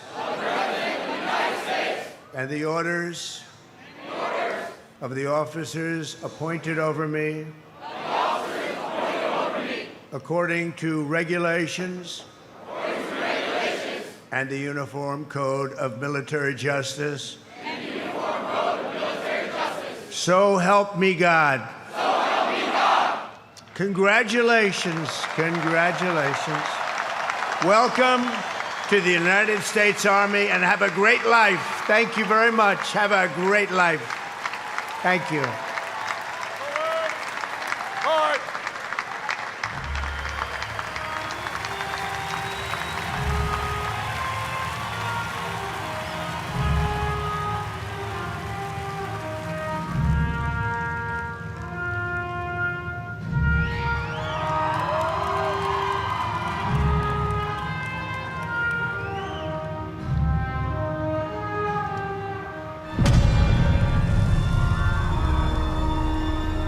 Ranger School is the best life insurance policy for our Army. It will always end with two people facing off with each other, and we need young leaders to be able to close with and destroy the enemy and defend our nation's interests forward.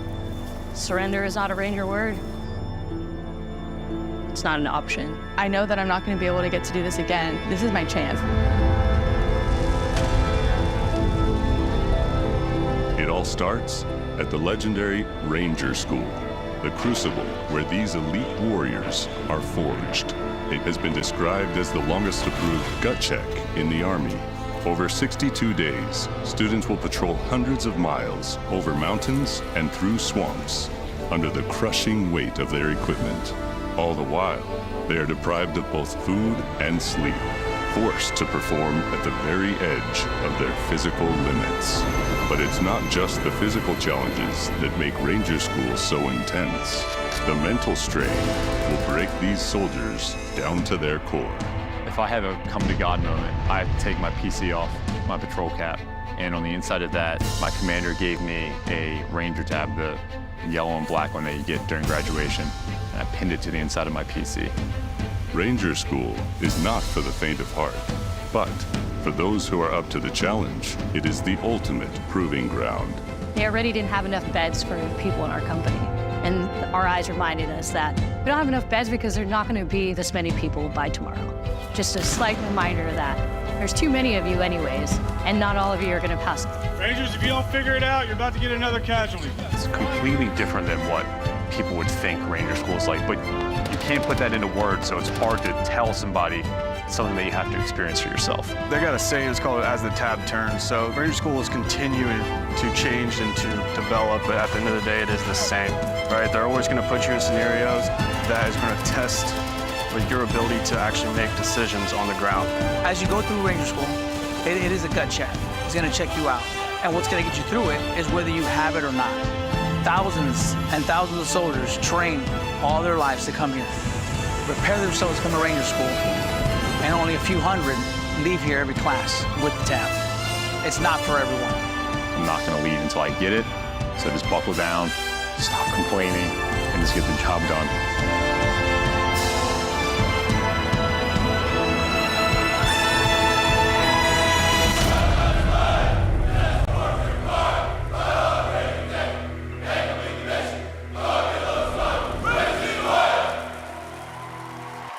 Please welcome country music sensation and proud supporter of our troops, Warren Ziders.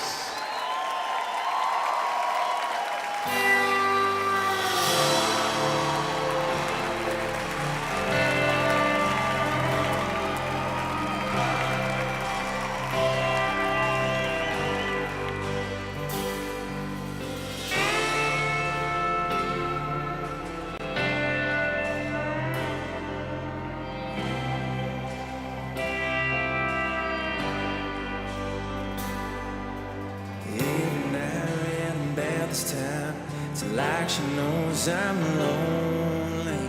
Rolls up when the wine's gone like a record on repeat. Leaning on old memories and talking about what we used to be.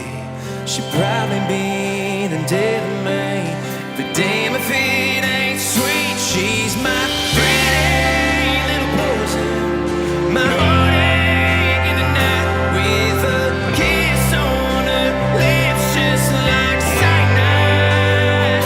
Yeah.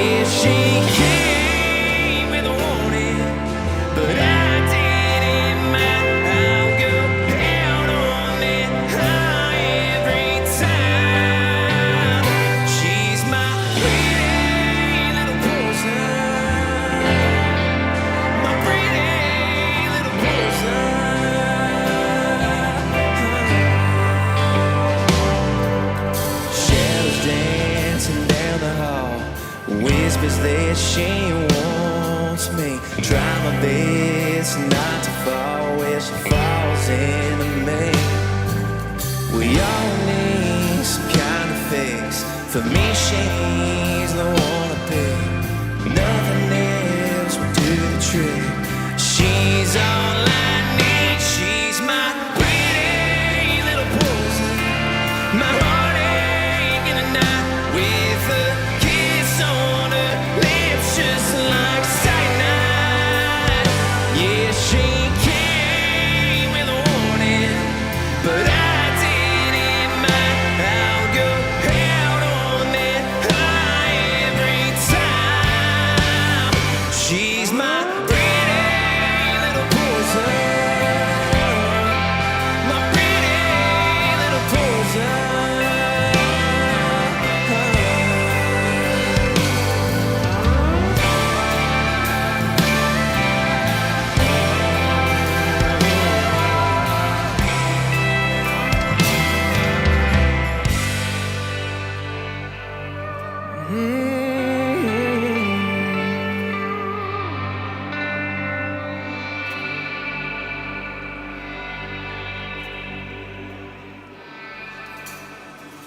For some, I guess it's alcohol.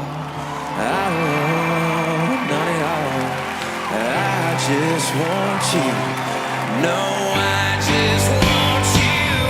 My pretty little poison. My heartache in the night with a kiss on her lips, just like cyanide. Yeah, she came with a warning, but I didn't mind. I'll go out on that high every time. She's my pretty little poison. My pretty little poison. She's my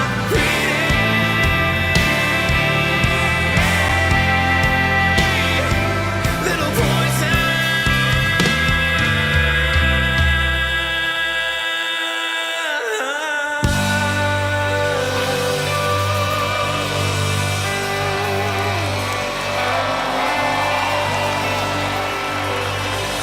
Thank you. I'm not gonna lie, y'all, I'm nervous, but I would just like to say thank you so much for having me here tonight. I am just so fortunate to be here in front of y'all, and thank you guys so much for what you guys do. And honestly, happy birthday, y'all. Happy birthday.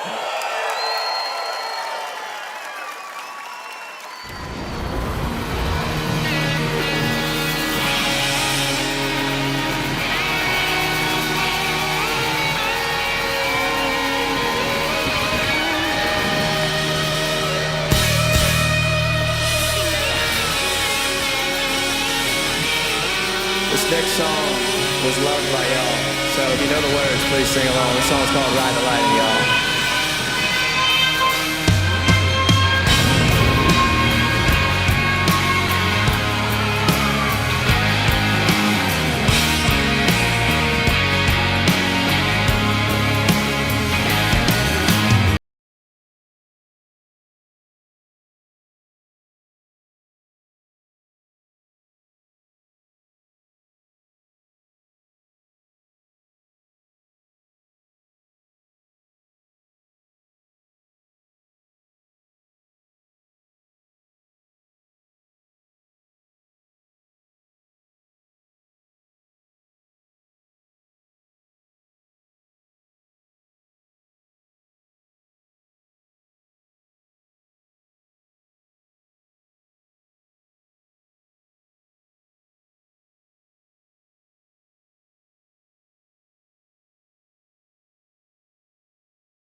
see you singing, my friend.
We got one more chorus, y'all.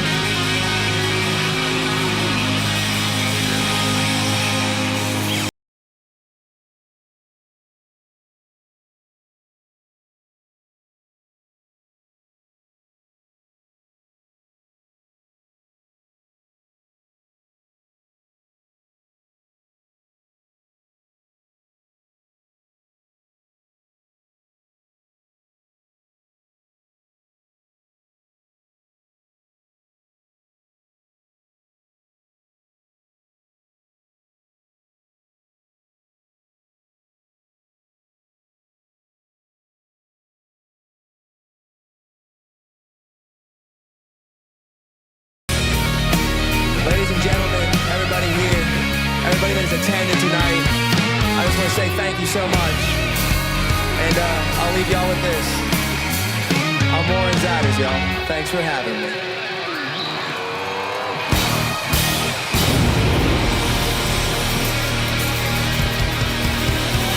It has been my honor, ladies and gentlemen. I really mean that. Thank you so much.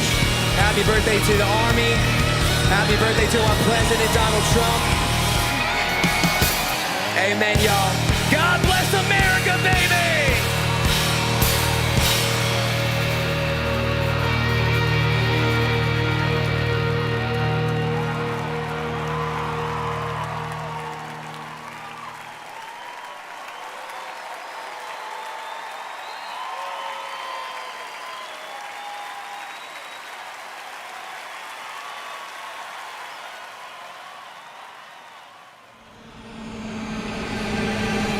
This week we honor 250 years of valor and glory and triumph by the greatest fighting force ever to walk the face of the earth, the United States Army. Each of you on the field today is among the most talented members of your generation. You could have done anything you wanted. You could have gone anywhere. You could have gone to any school. Matt's incredible heroism helped ensure that not a single American soldier died in the Battle of Shock Valley.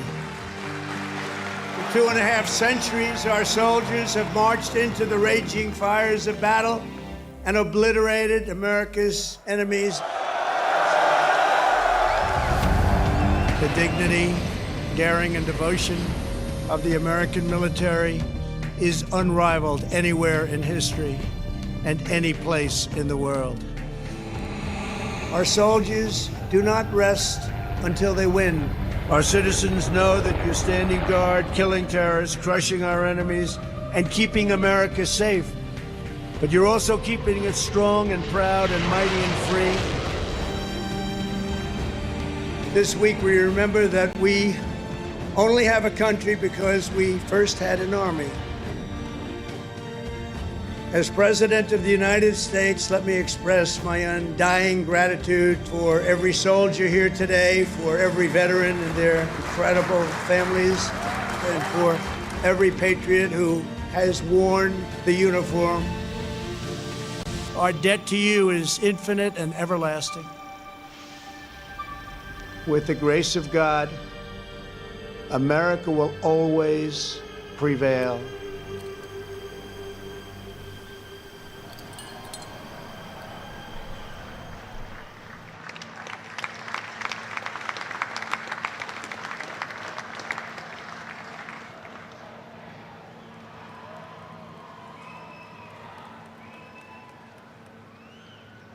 Well, let me say to the thousands of Americans who traveled from distant towns and across state lines to be here today, this is your national capital. Welcome to Washington, D.C. We are thrilled to have you.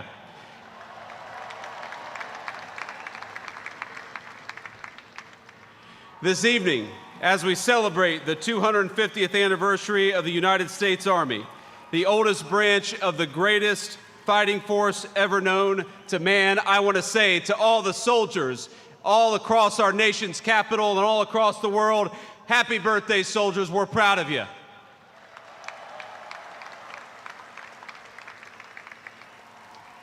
And I want to say you represent an unbroken line of greatness, of excellence, and one of the things the President of the United States has told his entire administration, from the Vice President on down, is that we must remember that the young men and women who put on the uniform and serve this nation are our most precious resource. We must honor them, we must respect them, we must fight for them, and that's exactly what the Trump administration aims to do every single day.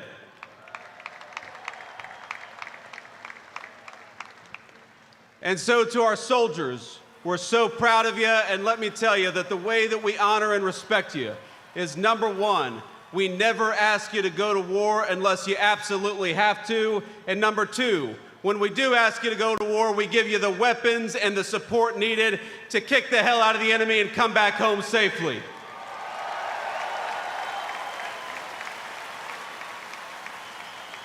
Now, I know I am the last thing standing between the main event, and that is a dangerous place to be with a lot of soldiers in the audience. So let me just say a couple of quick additional thoughts. First of all, June the 14th is, of course, the birthday of the Army.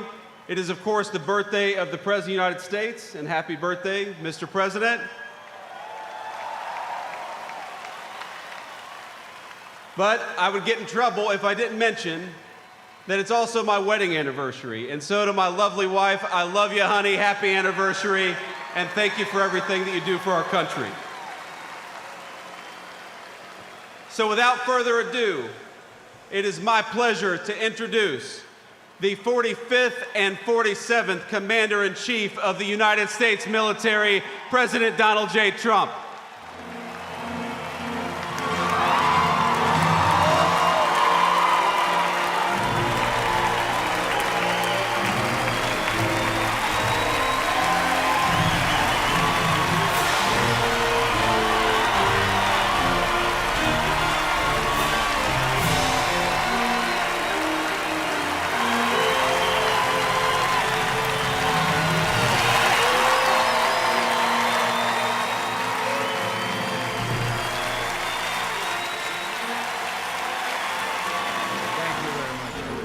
Thank you to Vice President Vance, and thank you to our wonderful First Lady, and above all, thank you to the greatest, fiercest, and bravest fighting force ever to stride the face of this earth, the United States Army. Thank you very much. Because the Army keeps us free, you make us strong, and tonight, you have made all Americans very proud. They're watching from all over the world, actually. Made them all very proud. Every other country celebrates their victories. It's about time America did too. That's what we're doing tonight. And watching this magnificent display, our souls are filled with gratitude for every generation of warriors who have worn the uniform all the way back to the very beginning, so to every veteran across our land and right here in our nation's capital, including 6 recipients of the Congressional Medal of Honor, we love you, we honor you, and we salute your noble service to our flag and to our country. As we celebrate tonight, we also think of the hundreds of thousands of Army soldiers who have made the supreme sacrifice for our nation and selflessly laid down their lives in every war, from the Revolution to the War on Terror. To the Gold Star families with us today, the courage of your heroes is the bedrock on which our entire nation stands. We thank you. Yes, we thank you. Today we commemorate an event that did not just change American history, but changed the history of the entire world, with the creation of America's Army on June 14th, 1775. Liberty got its shield and the freedom got its sword. Those first Army patriots in the American Revolution fought against a fearsome enemy and impossible odds, but they were armed with a righteous cause. They were led by an indomitable commander, a truly great man, General George Washington, and they were united by an eternal creed. Their motto was victory or death. Over the past 2.5 centuries, our warriors have shown unrivaled valor on fields of battle around the globe.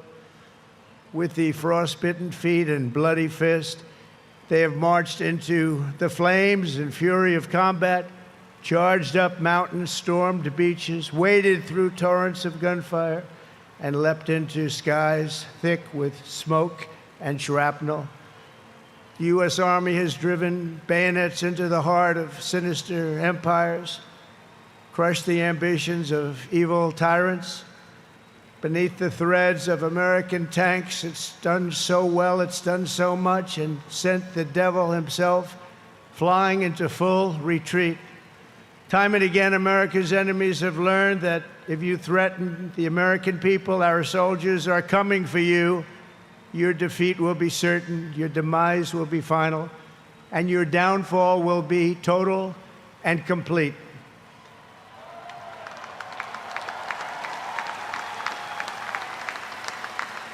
Because our soldiers never give up, never surrender, and never, ever quit. They fight, fight, fight, and they win, win, win. And that's why no institution in history has entered more names into the roster of American heroes than the U.S. Army, the Congressional Medal of Honor, more than anyone or anything. There was Mad Anthony Wayne, asked by George Washington to lead a daring midnight raid up the cliffs of Stony Point with unloaded muskets and only their bayonets to fight the redcoats. Mad Anthony replied, "Issue the order, sir, and I will storm into hell for you." Then there was the Civil War general, John Corse, shot in the face in combat. He fired off a message to his commander: "I am short a cheekbone and one ear, but I am able to whip the hell out of all of them." He stayed on the front lines, it seemed forever.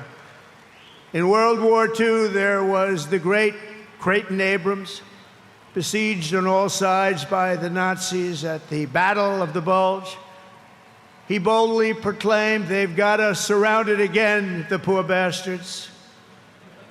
This is the fighting spirit and unyielding force of the U.S. Army.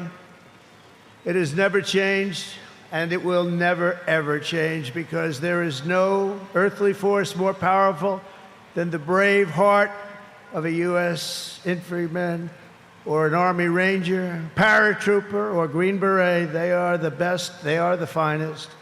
From Bunker Hill to San Juan Hill, from Gettysburg to Guadalcanal, from Yorktown to Shiloh, and from the trenches of the Argonne to the mountains of Afghanistan, the Army has forged a legacy of unmatched courage, untold sacrifice, and unequaled and undying glory.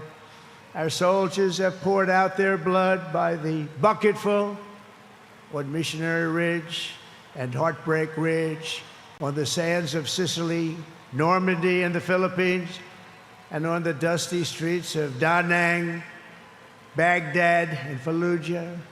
Thanks to their extraordinary service and devotion, 250 years later, America stands tall, America stands proud, and America stands free. We're the hottest country in the world right now, and our country will soon be greater and stronger than ever before. Down through history, we've been blessed beyond words by this valiant legion of Army warriors and patriots, heroes and legends. And tonight we affirm with unwavering certainty that in the years ahead and in every generation hence, whenever duty calls and whatever danger comes, the American soldier will be there.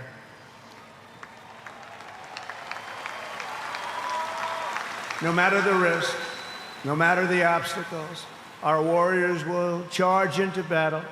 They will plunge into the crucible of fire, and they will seize the crown of victory, because the United States of America will always have the grace of Almighty God and the iron will of the United States Army. Congratulations to everybody. We love our country. We've never done better. Thank you. God bless you. God bless the Army, and God bless America.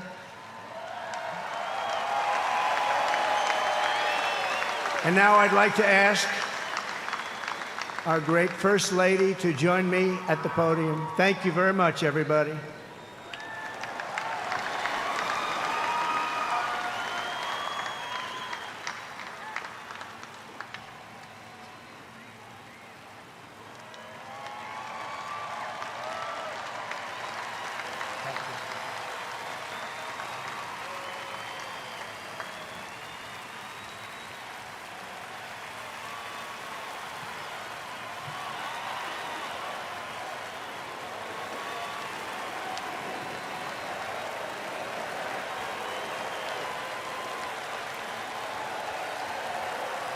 Mr. President, on behalf of the United States Army, the Army Golden Knights, I would like to present to you this flag, which was flown over our nation's capital in free fall during the Army's 250th birthday celebration.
Just my children, I thank my lucky stars to be living here today, 'cause our flag still stands for freedom, and they can't take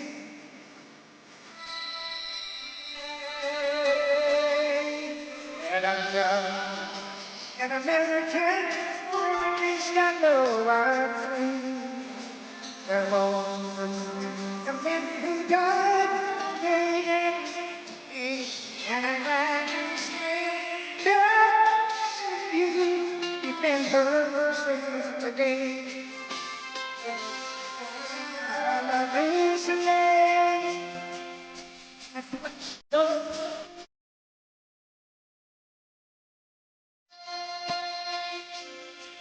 Happy birthday, Mr. President.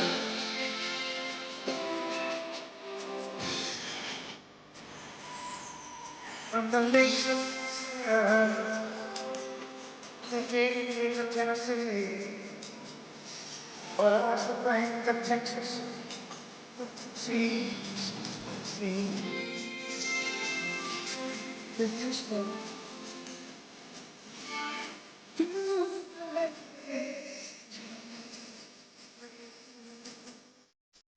I stand here. Sing with me.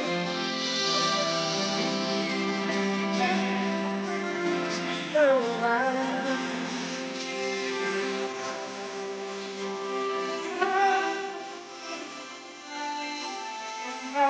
stand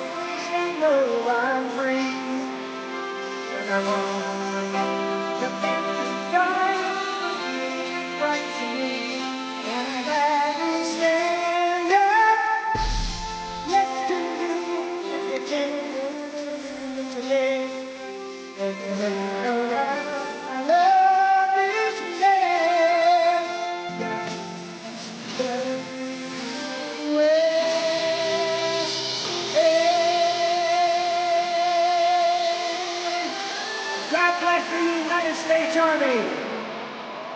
Thank you.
Thank you. Thank you. Thank you, U.S. Army. Thank you. Thank you. Thank you. Thank you, Army, for 250 years. Thank you so much for serving alongside my grandfather and my great-grandfather, for your service, for your country, for your family. And I just want to say thank you from a generation that may not have known your name, but I get to live in the freedom because of it. I want to thank all the U.S. service members, men and women, and especially the Army for their 250th birthday. Thank you very much. My grandpa served in the Army in World War II as part of the 82nd Airborne. Thank you, Army, for everything that you do. My brother Rob and my son Alec both served in the U.S. Army. We thank you for your courage, your sacrifices, and the burdens that you may now carry. Thank you so much for doing what you do, putting your lives on the line for other men like me to live the life I live. I just want to say happy birthday to the U.S. Army, congratulating them on 250 years. I want to give a big shout out to my Uncle Zadie, who served in the Army, and thank you for all you do. I'm very thankful for the dedication and the hard work of the men and women of the U.S. Army. Hi, American soldiers. Thank you for all you do. Love you. Our freedom is not free, and we know that we are free because of you and your efforts. Thank you to our Army active duty and veterans for protecting our rights and freedoms. Comes at an immeasurable cost. I'm wishing you the best. Happy birthday. Go on. Happy birthday, Army. Thank you to everybody who's serving today and has served in the past. Love you guys and girls. Thank you so much for everything you do. A big thank you to the men and women that serve our country and everything you guys do for us. Thank you, Army, and happy birthday. Happy birthday, Army. Happy birthday, Army. Happy 250th.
When I raised my right hand, I swore an oath to every generation before me.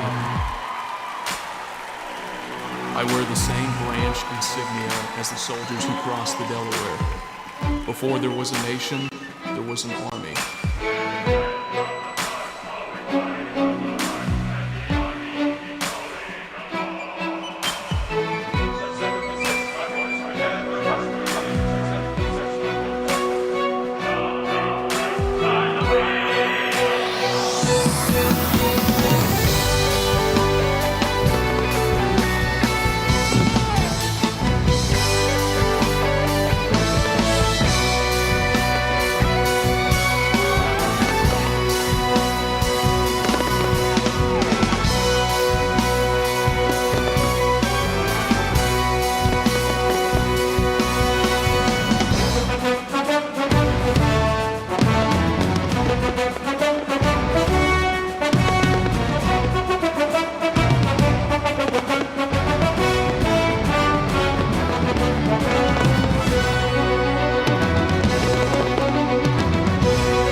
we've seen what division costs. I serve because unity is worth the fight. I carry that legacy forward every time I put on this uniform.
Both of my grandfathers served in the Second World War.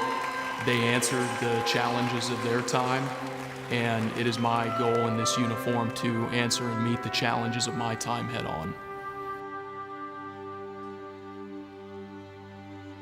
He ain't heaven, he's my brother.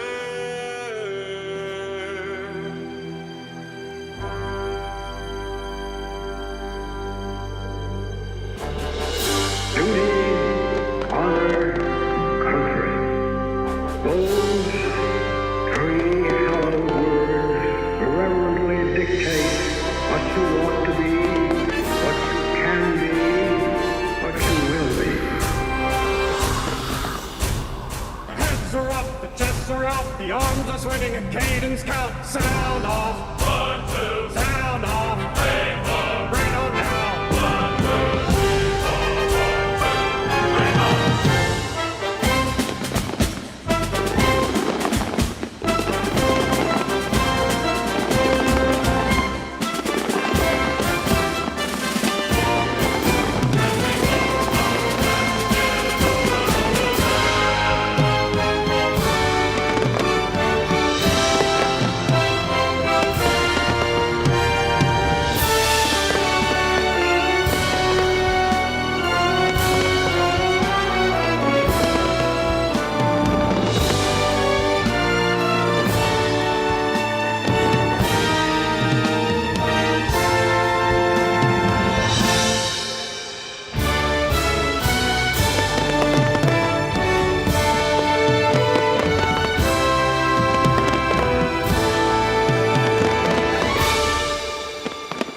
There's a strength in these bonds. There's a realness to these bonds. It's not just because this is your team, it's because your life depends on these people.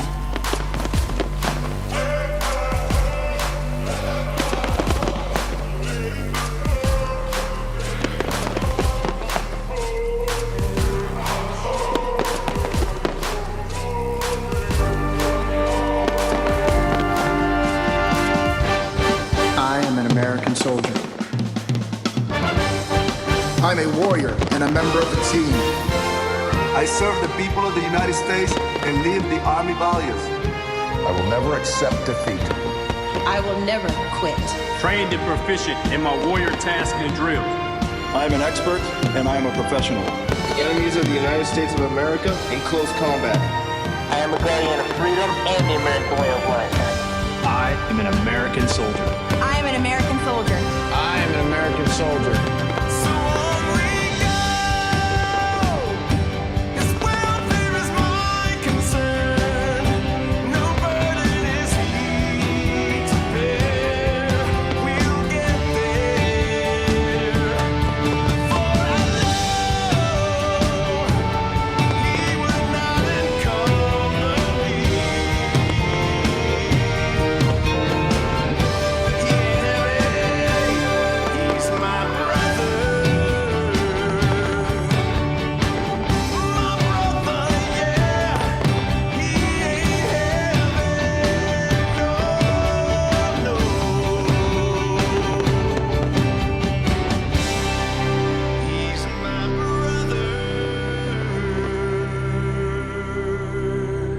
when I'm outside guarding the tomb of the unknown soldier.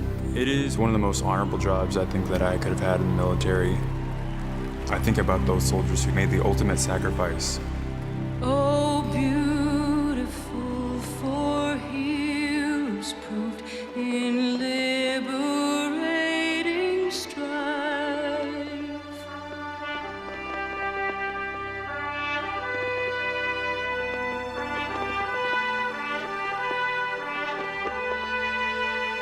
Who more than self their country loved, and mercy more than life.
It was a humbling experience putting on this uniform. I believe this uniform is a symbol of trust, and it represents the highest ideals of our country.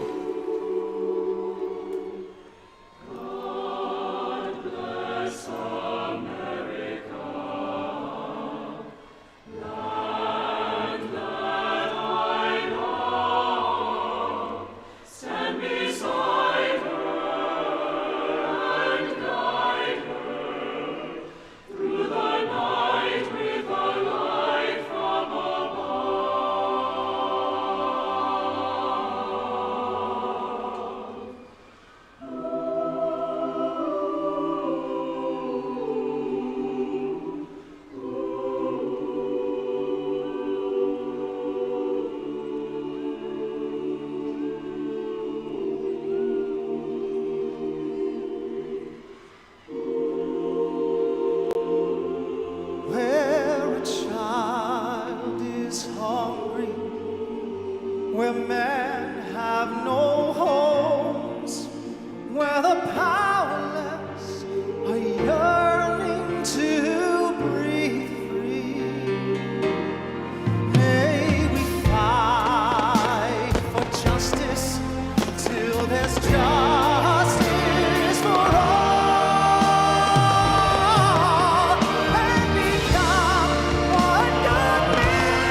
Thank you for joining us on this historic occasion. A special thanks to Scott's Miracle Grow and all of the terrific America 250 sponsors that helped make this monumental event happen. And to you here in our audience or watching at home, to those in our U.S. military who are currently serving, have served, or being remembered, thank you for celebrating in the greatest country in the world. God bless you and God bless America. Good night.